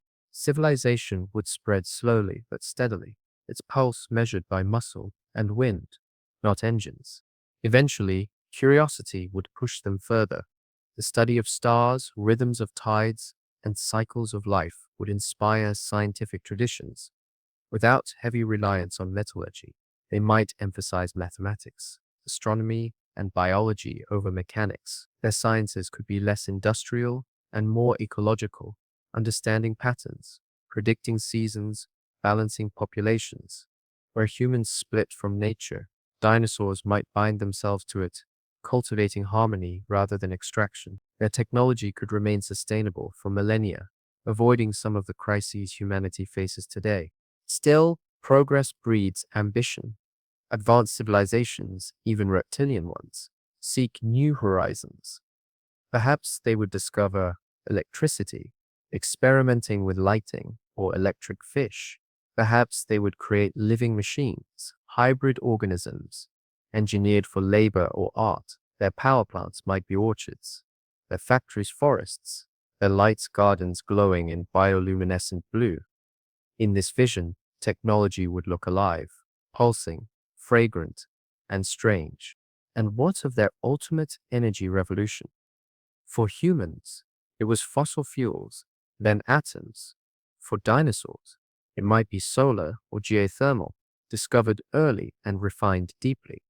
Geothermal vents could become sacred and scientific, the heart of cities, powering warmth, light, and sound. Solar collection could emerge through reflective stones or cultivated leaves, arrays of living plants designed for energy yield. Their trajectory might lead not to smoke, but to gardens, not to pollution, but to balance. Standing in such a civilization, you would see no smoggy skies or smoking chimneys. Instead, landscapes gleam with terraces of plants, glowing with fungi at night, resonating with sound energy during day. Rivers run through carved stone, their power harnessed for mills and messages. Enormous animals stride as partners, bred and honored as part of society. Cities breathe, not in metaphor, but literally, living organisms woven into their design, sustaining their people as surely as they sustain the land. Here lies the profound lesson of speculation. Energy and technology need not look like ours to be civilization. Dinosaurs may never have forged skyscrapers or engines, but they could have created a world no less advanced, one of scale, sound, biology, and balance. Every civilization, real or imagined, eventually turns its gaze skyward. The stars are too constant, too dazzling, too mysterious to ignore for intelligent dinosaurs. The heavens would have been both a compass and a canvas, shaping not only their survival, but their spirituality. Unlike us, their keen eyesight may have revealed ultraviolet glows invisible to human eyes. Where we see pinpoints of white, they might have seen halos of violet, blue, and green shimmering in endless motion. The cosmos, for them, would have been more vibrant, more alive, more immediate. The beginnings of astronomy are humble. For early human cultures, it began with the sun's rising, the moon's phases, and the constellations marking seasons. For dinosaurs, the same cycles would matter, but interpreted through reptilian experience. Migratory herds may have followed stars as guides across vast plains, turning the night sky into a living map. Raptors, with their sharp night vision, might have linked hunting patterns to the movement of the moon. For coastal societies, tides pulled by the moon would not be mysteries but sacred rhythms, binding land, sea, and sky together in an eternal dance. From these observations, myths would bloom. Imagine feathered clans gathering on plateaus to watch the constellations rise, their voices rumbling in harmonized calls.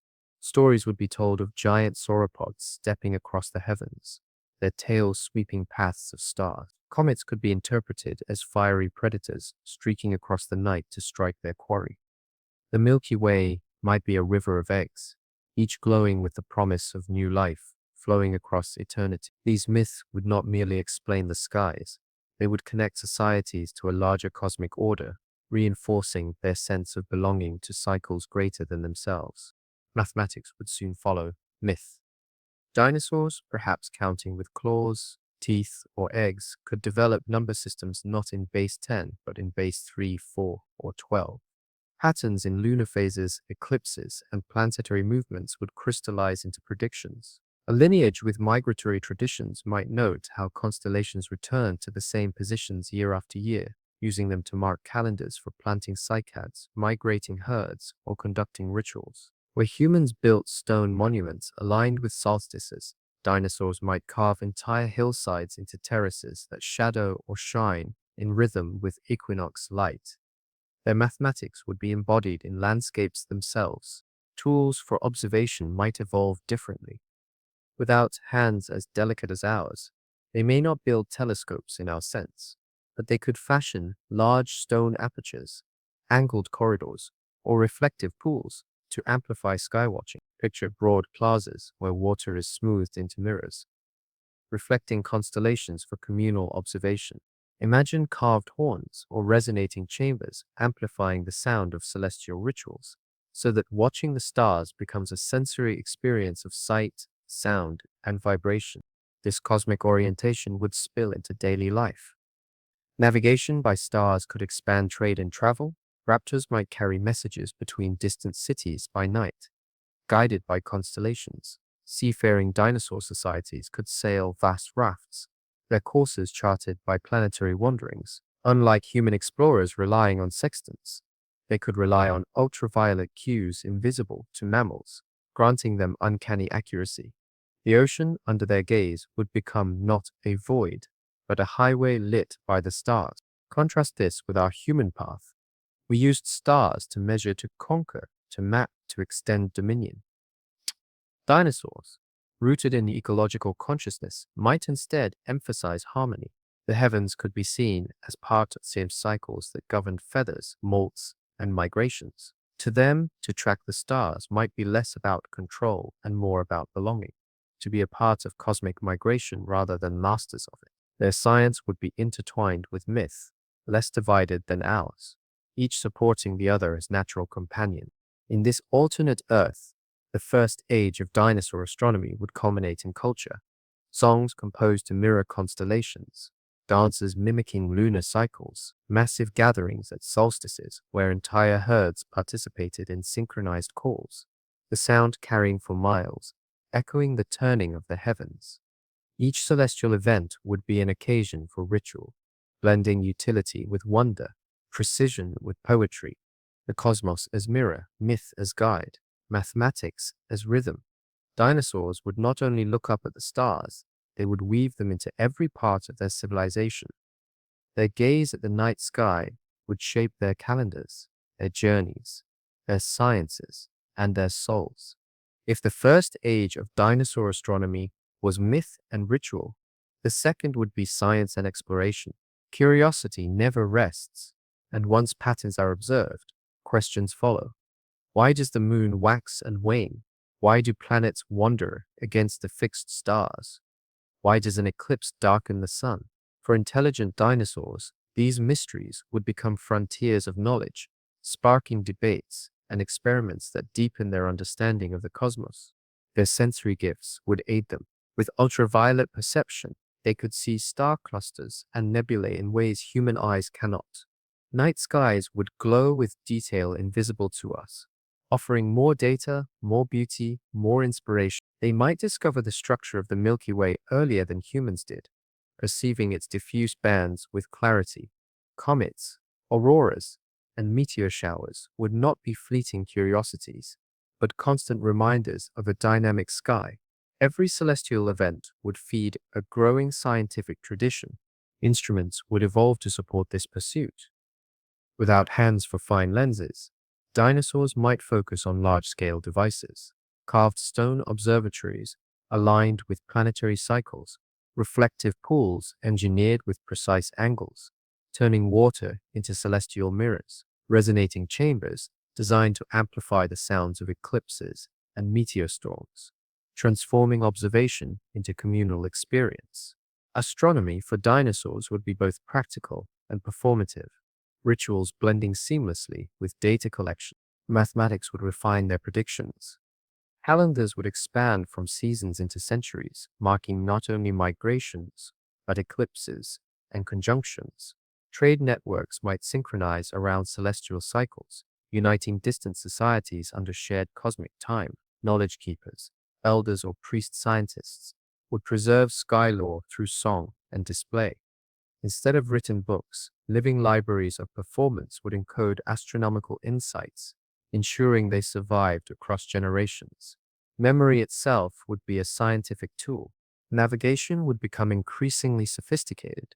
Seafaring cultures could cross vast oceans guided by stars, using celestial cues invisible to mammals.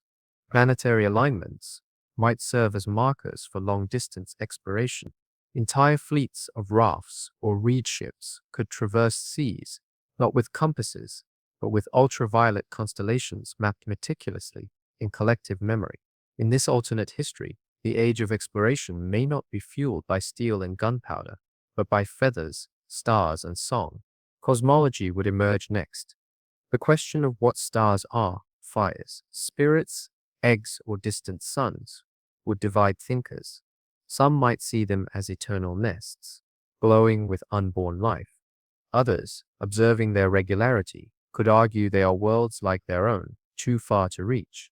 Debates could shape schools of philosophy, with cosmic eggs competing against theories of infinite herds of suns.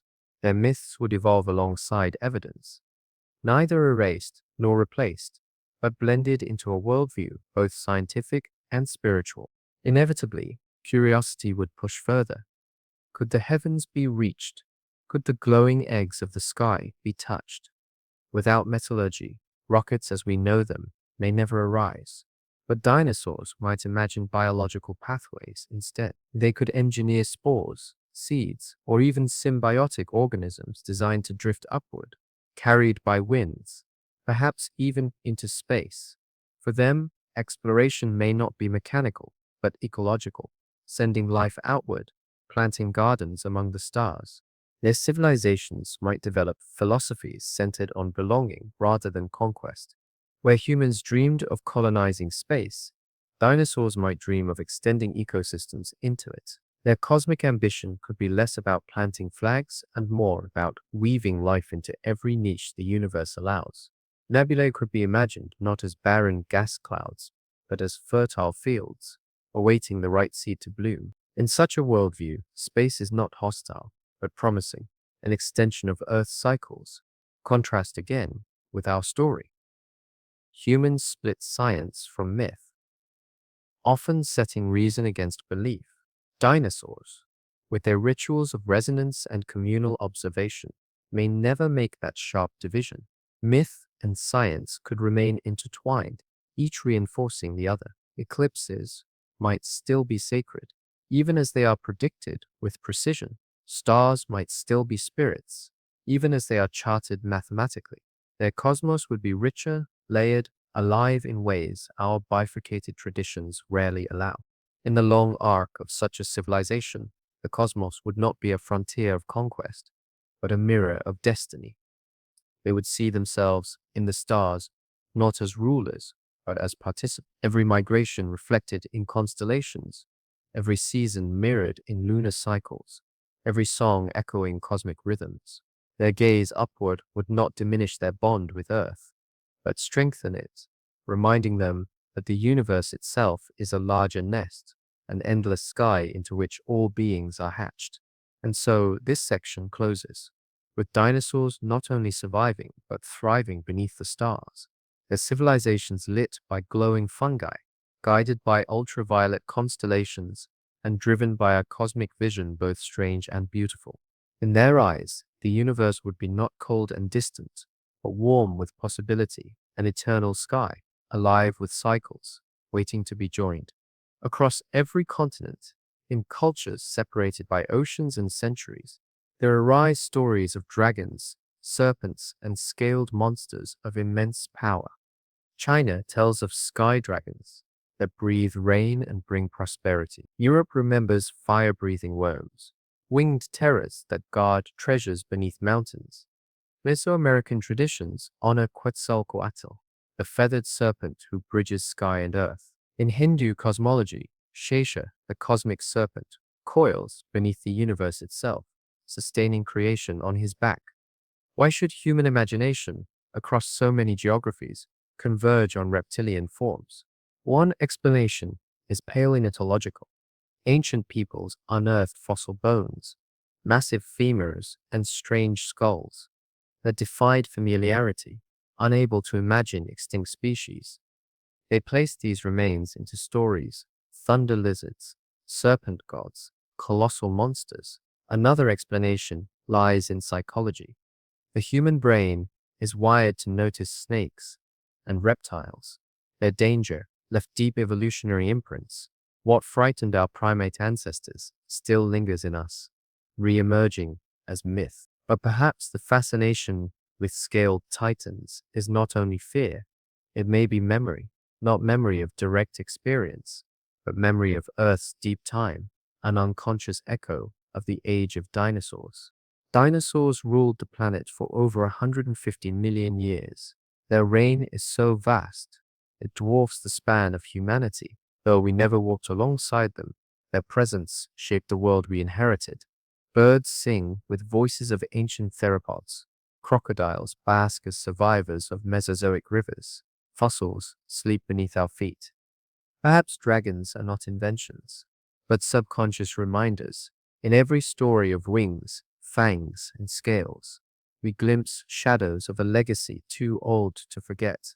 Now imagine the alternate path, the asteroid never striking, the dinosaurs continuing.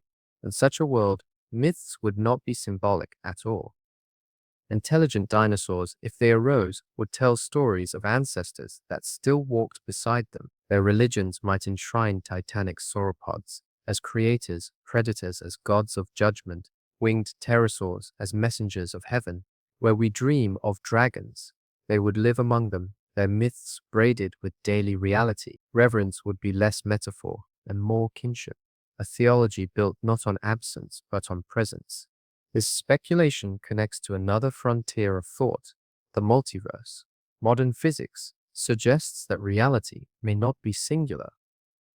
Every possibility may unfold somewhere, every coin toss splitting into parallel outcomes, every accident branching into alternate timelines. If so, then there are countless universes where the asteroid did not strike.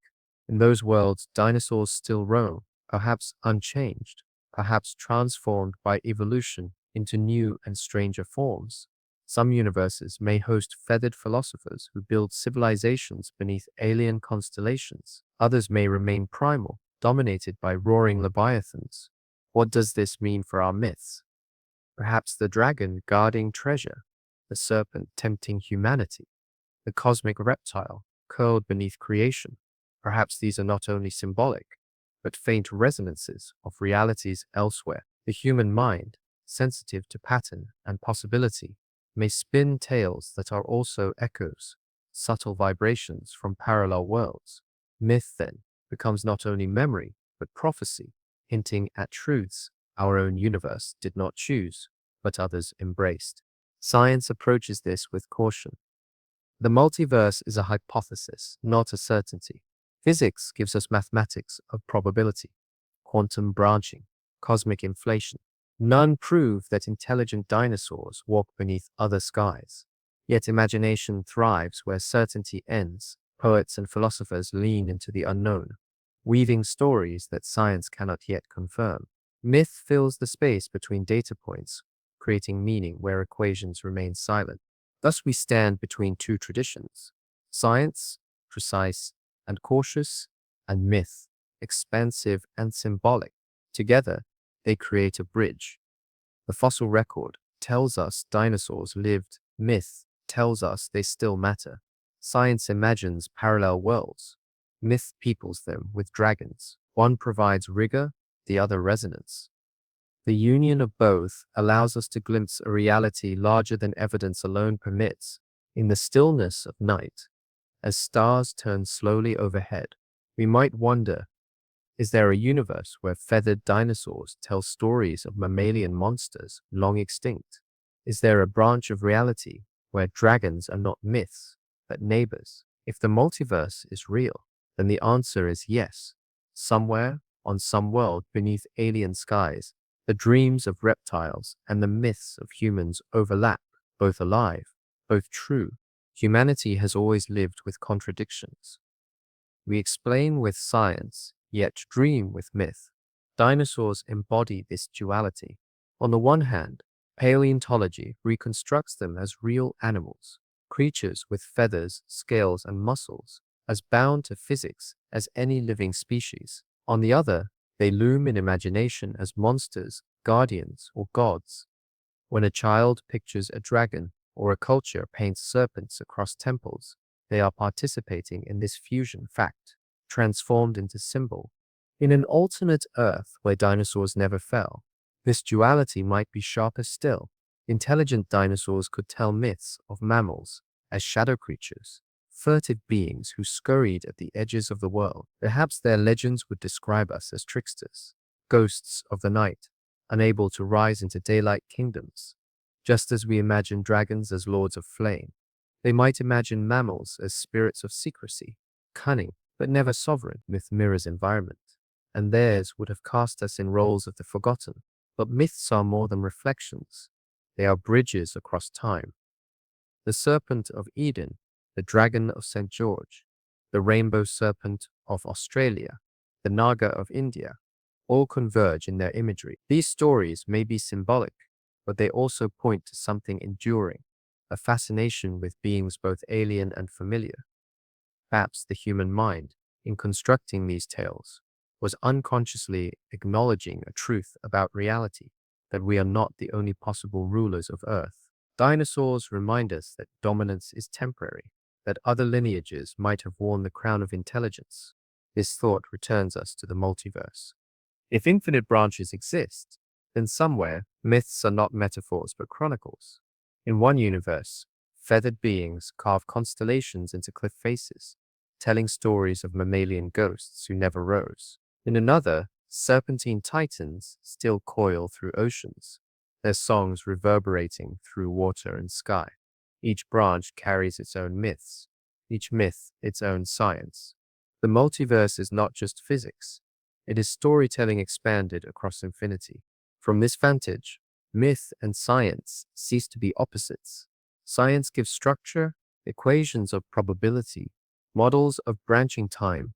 Myth gives meaning, dragons, serpents, cosmic eggs, and rainbow scales. Together they form a dialogue. Without science, myth drifts untethered. Without myth, science feels sterile. United, they allow us to hold vast possibilities without losing wonder.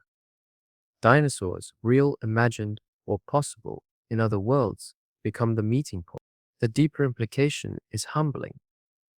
We like to think of our world as central, our story as inevitable. But if another universe exists where dinosaurs reign, then our place is not singular. We are one branch among countless. Just as dragons in our myths guard treasures, dinosaurs in parallel worlds may guard knowledge of paths we never took. They remind us that life is vast, that chance shapes destiny, and that our existence is both fragile and extraordinary. And yet, even knowing this, the myths persist. We still tell dragon stories. We still paint serpents. We still dream of scaled giants in our arts and films. These are not accidents. They are echoes. They link us to the deep past and to speculative futures. They whisper that perhaps reality itself is layered, not only in fossils and physics, but in stories that stretch across universes. So as this section closes, we return to the contrast. Science gives us dinosaurs as they were. Myth gives us dragons as they might be. And speculation gives us universes where they still are. Between these lies a truth worth carrying. The dinosaurs are not gone. They live in bones beneath our feet, in birds above our heads, in stories told around fires, and in possible worlds just beyond our reach. Imagine a world where the asteroid never struck. Dinosaurs endured, adapting through ice ages, volcanic upheavals, and shifting continents. Yet despite their dominance, mammals still carved out niches in shadows and burrows, eventually producing primates against all odds. Humanity emerges, but not into an empty stage cleared of giants. Instead, we awaken beneath reptilian skies, heirs to intelligence in a world already claimed by scaled titans. The first question is survival. Could early hominins have persisted in landscapes where predators far more lethal than lions and leopards roamed? Picture Australopithecus venturing into savannas, patrolled not by big cats, but by feathered raptors hunting in coordinated packs. Nightfall would bring not the roar of lions, but the chilling calls of tyrannosaurs echoing through valleys. To survive, our ancestors would have needed ingenuity beyond what they displayed in our reality. Fire, spears, and cooperation would not be luxuries. They would be necessities from the beginning. Coexistence might have begun in avoidance. Human bands hugging cliffs, forests, or river valleys, careful never to wander into territories of larger carnivores. Hunting would be selective, focused on small prey, rodents, fish, birds, rather than challenging herbivores the size of buildings. Agriculture would be precarious. Fields planted in open plains could be trampled by migrating herds of hadrosaurs or devoured by armored ankylosaurs. For early farmers, dinosaurs would not simply be neighbors. They would be natural disasters with legs. Yet humans are not only survivors, they are adapters. Over time, strategies of coexistence would emerge.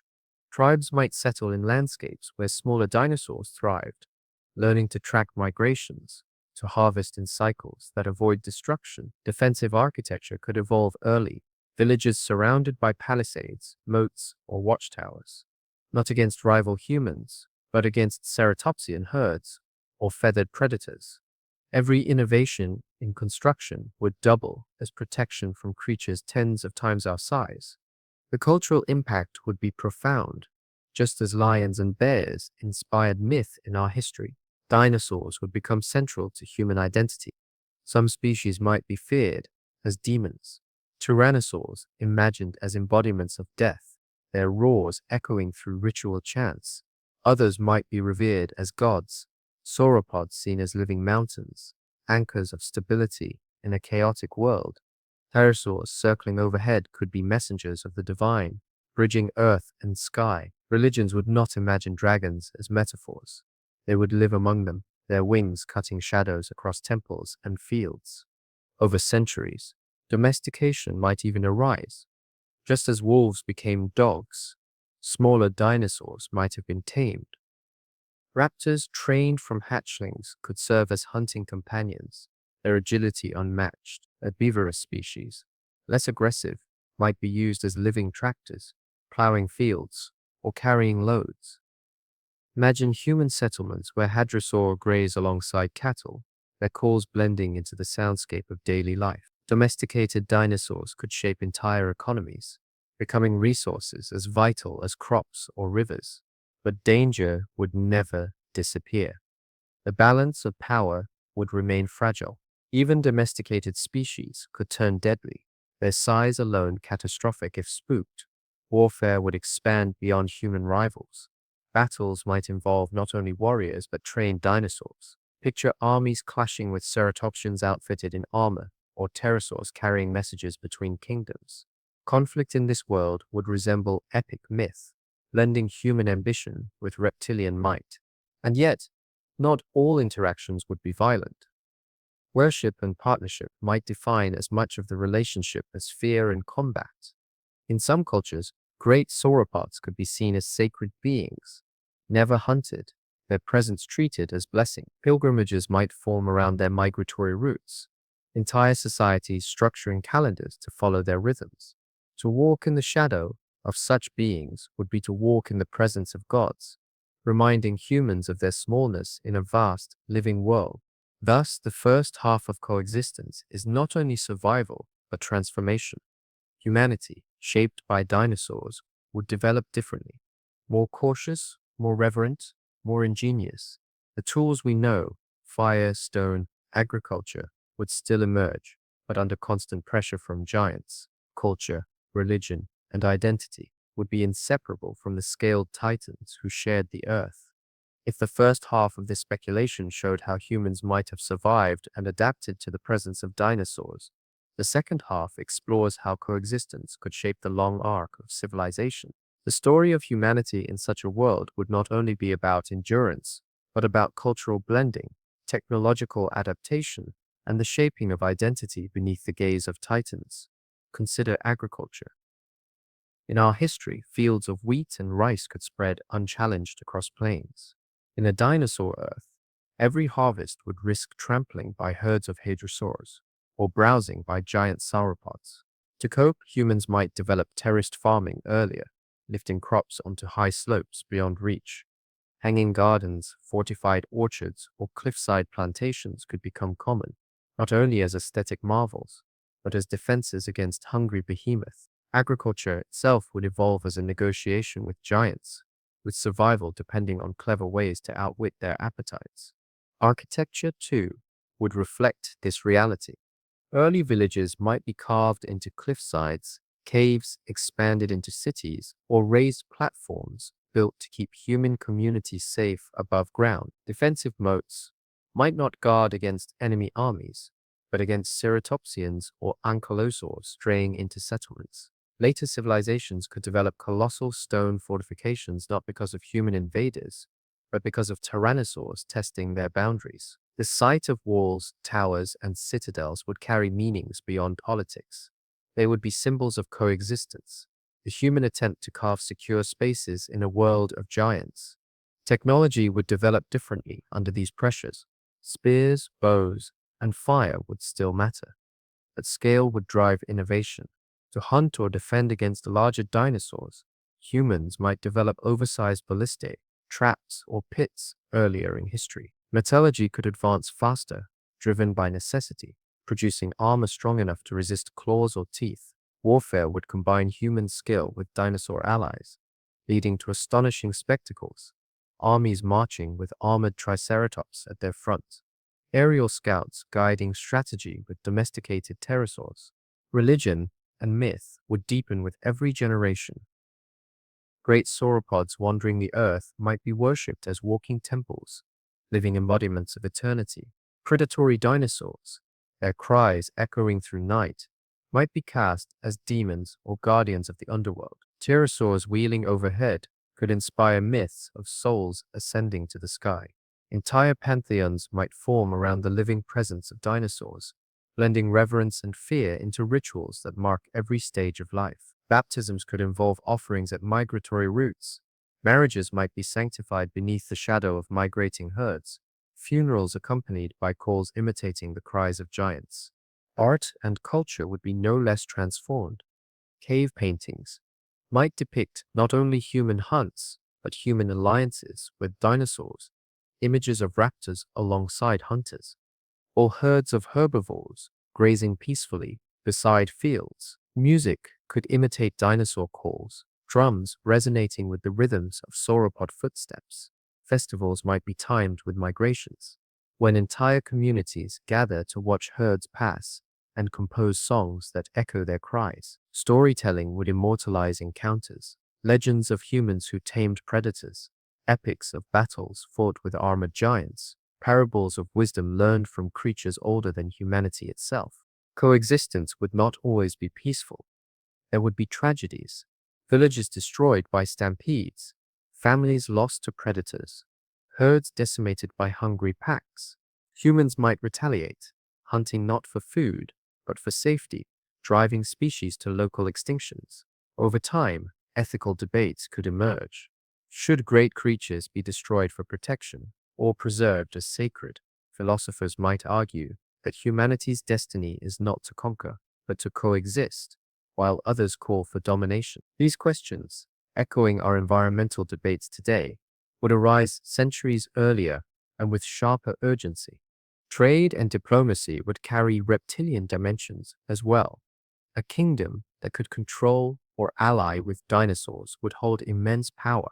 Imagine treaties sealed not only with words, but with gifts of trained raptors, herds of hadrosaurs, or eggs of rare species. The economy could intertwine with biology, every market humming with exchanges of crops, metals, and living companions. To own a dinosaur might be both status and responsibility, shaping social hierarchies as much as wealth or birthright. And what of philosophy and science? Humans in such a world would live daily reminders of their fragility. Every towering dinosaur would echo the lesson of scale, that humanity is small, that nature is vast. Perhaps humility would be the foundation of their worldview. Philosophers might describe humans as caretakers, not rulers. Scientists might study dinosaurs not only as subjects, but as partners, learning from their endurance across ages. Where our civilization sometimes imagines mastery over nature, theirs might imagine harmony, balance, and reverence. Finally, speculation demands a glance at the future. Could humans in this world ever have achieved modernity? Would skyscrapers rise beside herds of sauropods? Would pterosaurs share skies with airplanes? Would genetics advance far enough to create hybrid societies of human and reptile? Perhaps progress would be slower, burdened by constant adaptation, or perhaps it would be faster, fueled by relentless pressure to innovate. What is certain is that their identity would never be separable from dinosaurs. Humanity's story would not be humanity alone. It would be the story of coexistence, of carving meaning and survival in a world forever shared. Thus, Section 11 closes with awe. In this alternate Earth, humans do not rule alone. They share the stage with giants, their cultures shaped by reverence, fear, ingenuity, and wonder. To live in such a world would be to live humbled, challenged, and endlessly inspired, a reminder that dominance is not destiny, and that coexistence is as much a path as conquest. When we look at the earth, we see a landscape shaped by memory. Cities rise, mountains crumble, rivers carve valleys, and human stories are written in ruins that rarely last more than a few thousand years. Yet, beneath this surface is something far older, deep time, stretching back billions of years. Compared to that vastness, our histories are whispers. Memory fades quickly against the relentless reset button of geology. Consider the brevity of human civilization. The Great Pyramid is just over 4,500 years old, already eroded and weathered. The oldest temples, like Göbekli Tepe, stretch back 11,000 years, a blink compared to Earth's age. Even stone, the most enduring of human creations, crumbles under the combined work of wind, water, and tectonics. If humanity disappeared tomorrow, in 10,000 years the forests would reclaim our cities. In a million years, most traces of us would vanish. In 100 million, only ambiguous fossils and subtle chemical anomalies might remain. Deep time erases with ruthless patience. This raises a question. If an intelligent species had risen before us, would we know? Could the dinosaurs, in their reign of 50 million years, have produced a civilization, one erased so thoroughly by erosion, tectonics, and time that no trace remains? At first, it seems absurd. We think of fossils, of evidence carved into strata, but most life never fossilizes. Entire ecosystems rise and vanish without leaving a trace. Fossils are rare gifts, produced only under ideal conditions of burial and mineralization. Knowledge nuggets illuminate the scale of this problem. Less than 1% of species that have ever lived are represented in the fossil record. For dinosaurs, most lineages are known from fragments. A tooth here, a bone there. Vast epochs left us only scattered remains. In many cases, what we call ages are built from incomplete clues, stitched together from scattered fossils across continents. The gaps are immense. Whole worlds could have lived and died in spaces between the strata, invisible to us now. Geology compounds this erasure. Tectonic plates recycle the Earth's crust, subducting ocean floors back into the mantle. Sediments are compressed, shifted, and metamorphosed. Mountain ranges rise and fall, grinding evidence into dust. Consider that the ocean floor is no older than 200 million years. Everything before that has been recycled. If a civilization lived in ancient seas, almost all trace would be gone. Even on land, erosion and burial erase relentlessly. The deeper we peer, the fainter the record. This leads to the provocative Silurian hypothesis, proposed by scientists Adam Frank and Gavin Schmidt. They asked, if an industrial civilization had existed millions of years ago, would we detect it? Their answer was sobering. Maybe not. Fossil traces would be unlikely. Artifacts would erode, buildings would crumble. Even plastics and metals, though durable, would break down over millions of years. What might remain are subtle chemical signals, spikes of carbon isotopes, unusual layers of pollutants, or disruptions in sediment chemistry. In other words, the geological record might register civilization only as a whisper, a thin anomaly buried among countless natural cycles. So when we gaze at Earth's strata, we must remember we are reading fragments of a book, with most pages missing. We know of the great extinction events, the end Permian collapse, the Chicxulub asteroid, but in between, the silence is immense. What stories might have lived in those silences? Could evolution have sparked intelligence before us, in forms erased by time, dinosaurs, cephalopods, or even lineages we cannot imagine? If they did, their monuments would not endure, their cities would not survive. Only faint traces, chemical scars, fossil gaps, and the weight of speculation would remain. This reflection humbles us. We think of ourselves as permanent, as builders of timeless civilizations. Yet in deep time, we are fleeting. Earth's geology is a tide that sweeps everything away. What we call history is a shallow ripple on the surface of an ocean billions of years deep. If deep time erases so much, then speculation becomes a natural response. What if intelligence had flowered before us, perhaps among the dinosaurs, and left no trace but whispered? The thought stretches imagination, yet it remains grounded in geological truth. Almost everything vanishes, given enough time. Consider the narrow window of evidence we have for our own civilization. In 100 million years, the tallest skyscrapers would crumble into dust.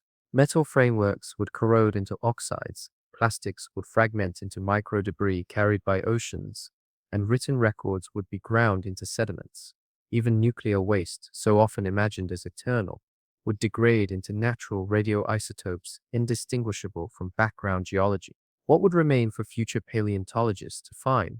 Perhaps a thin chemical horizon, carbon spikes from fossil fuel burning, strange plastics fused with rock, or isotopic anomalies caused by agriculture. Our presence would be a signature, but a faint one, detectable only if you knew to look. Apply this same lens to the distant past. Dinosaurs ruled for 50 million years, a reign so long it dwarfs human history by comparison. Could one branch have stumbled into greater intelligence? Some theropods, like troodontids, had encephalization, quotients, approaching those of modern birds. They displayed keen senses, complex behaviors, and potential for problem solving. If given tens of millions more years, could they have developed societies? If so, what would be left after 66 million years of erosion and tectonic? Perhaps nothing more than faint chemical signals lost in strata, dismissed as anomalies of climate or volcanism. The Silurian hypothesis frames this starkly. If an industrial civilization arose during the Silurian, Devonian, or Cretaceous, what proof would we expect? Not monuments, not bones, but chemistry, elevated CO2 levels, plastic polymers, synthetic compounds, or isotope ratios, inconsistent with natural processes. Yet, geology is noisy. Volcanic eruptions produce CO2 spikes, meteor impacts scatter iridium, natural climate shifts alter isotopes. The line between natural and artificial blurs across millions of years. Civilization's fingerprint may be indistinguishable from Earth's own turbulence. Even fossils, which seem permanent, are fragile. Most species leave no fossil record at all. Whole lineages vanish without a trace. Soft-bodied organisms rarely preserve. Entire ecosystems vanish into absence, leaving paleontologists to reconstruct worlds from fragments. In this light, the absence of evidence for pre-human intelligence is not evidence of absence. It is a reminder of how incomplete the record truly is. This reflection challenges our sense of uniqueness. We assume we are the first, the only, the inevitable bearers of intelligence. Yet deep time suggests otherwise. The Earth has cycled through 5 great mass extinctions, each erasing most life. Between those catastrophes were vast spans of stability. Could one of those spans have birthed intelligence, only to lose it in fire, flood, or tectonic shift? We cannot say for certain. All we know is that if it happened, the traces are gone. Myth and imagination step in where data falls silent. The stories of dragons, serpents, and ancient reptilian gods may be cultural echoes of a deep legacy. Perhaps they are coincidences, archetypes born of fear, or perhaps they are fragments, distorted across millennia, of real encounters with life that felt alien and powerful. Science demands caution, but imagination allows bridges between gaps. Together, they remind us that the past is not closed. It is a vast ocean whose depths we barely skim. And so, the lesson of lost ages is humility. Our monuments, our technologies, our civilizations, these too will vanish into geology. The rocks will forget us, just as they have forgotten countless others. In the silence of the strata, only faint whispers may remain, waiting for future minds to wonder if we too ever truly existed. Night is the natural canvas of reflection. As the world grows quiet and the pace of thought slows, we feel time stretching beyond our own lives, beyond our history, beyond even humanity itself. In this stillness, the mind turns toward giants, dinosaurs, once rulers of Earth, remain present in imagination as vividly as stars above. Their echoes fill museums, myths, and movies, but more than that, they inhabit the spaces of wonder, places where memory and dream blur. We began by asking, what if the asteroid had missed? What if the thunder of giants had never fallen silent? Across the sections before, we wandered through alternate paths, worlds of reptilian cities, ecosystems reshaped by scaled titans, humans struggling to coexist with rulers older than time. Each possibility was both fantastic and plausible, grounded in what science allows and what imagination dares. Yet here, at the close, we return to the truth of this world. Dinosaurs are gone, their time ended by fire and ash, or perhaps not entirely, for birds carry their lineage into every dawn chorus. The giants still sing, only in different voices. There is humility in this perspective. Extinction feels final, yet it is also transformation. Dinosaurs did not simply vanish. They became something else, reduced in grandeur but enduring in form. The robin in a garden, the hawk circling a meadow, the penguin swimming beneath ice. All are survivors of an age when Earth was theirs alone. Their presence reminds us that endings are rarely absolute. What appears as silence is often only a change of song, and yet speculation lingers. Perhaps the asteroid strike was inevitable, written into celestial mechanics, a collision waiting through millions of orbits. Perhaps it was chance, an accident of timing, the universe rolling dice. We cannot know. What we can know is that small shifts alter everything. A missed rock, a different trajectory, and Earth would be unrecognizable. The stars we see tonight would still shine, but the creatures beneath them might not include us. This realization shapes our sense of scale. Humanity often imagines itself central, as if the universe were waiting for us. But the reign of dinosaurs reminds us that intelligence is not destiny. For 50 million years, they ruled without cities, without writing, without machines. Their success was survival itself, measured in endurance across ages longer than we can easily fathom. Compared to them, our story is brief, our triumphs fragile. Perhaps that is why we dream of them, not only because they were immense, but because they remind us of time's immensity. In sleep, these reflections soften into visions. Imagine lying beneath stars as a sauropod passes, its silhouette moving like a mountain across the horizon. Imagine hearing the cries of raptors in the night, layered into your dreams as warnings and songs. Imagine rivers flowing past hadrosaurs grazing in moonlight, their calls echoing across plains as steady as waves. These images are not literal, but they are real in another way. They live in imagination, carried into rest. So, as the mind drifts tonight, we close the circle gently. Perhaps dinosaurs were destined to fall, their age concluded so that others might rise. Or perhaps in another world, they still stride through forests and seas, masters of a timeline we did not inherit. We cannot walk those worlds, but we can dream them. And in dreaming, we bridge the gap between what was, what could have been, and what still lingers in memory. The arc of reflection bends now towards stillness. We have wandered through epochs and possibilities, imagining a world where dinosaurs endured and reshaped Earth's destiny. Yet as night deepens, speculation yields to calm acceptance. This is the world we inhabit, not filled with sauropods roaming plains, nor tyrannosaurs hunting in jungles, but a quieter Earth where humanity walks alone. And still, in imagination, the giants remain with us, vast companions pacing silently through dreams. There is a paradox here. Absence generates presence. Because dinosaurs are gone, they live everywhere, in museums, in books, in films, in bedtime stories. Children draw them before they can spell their names.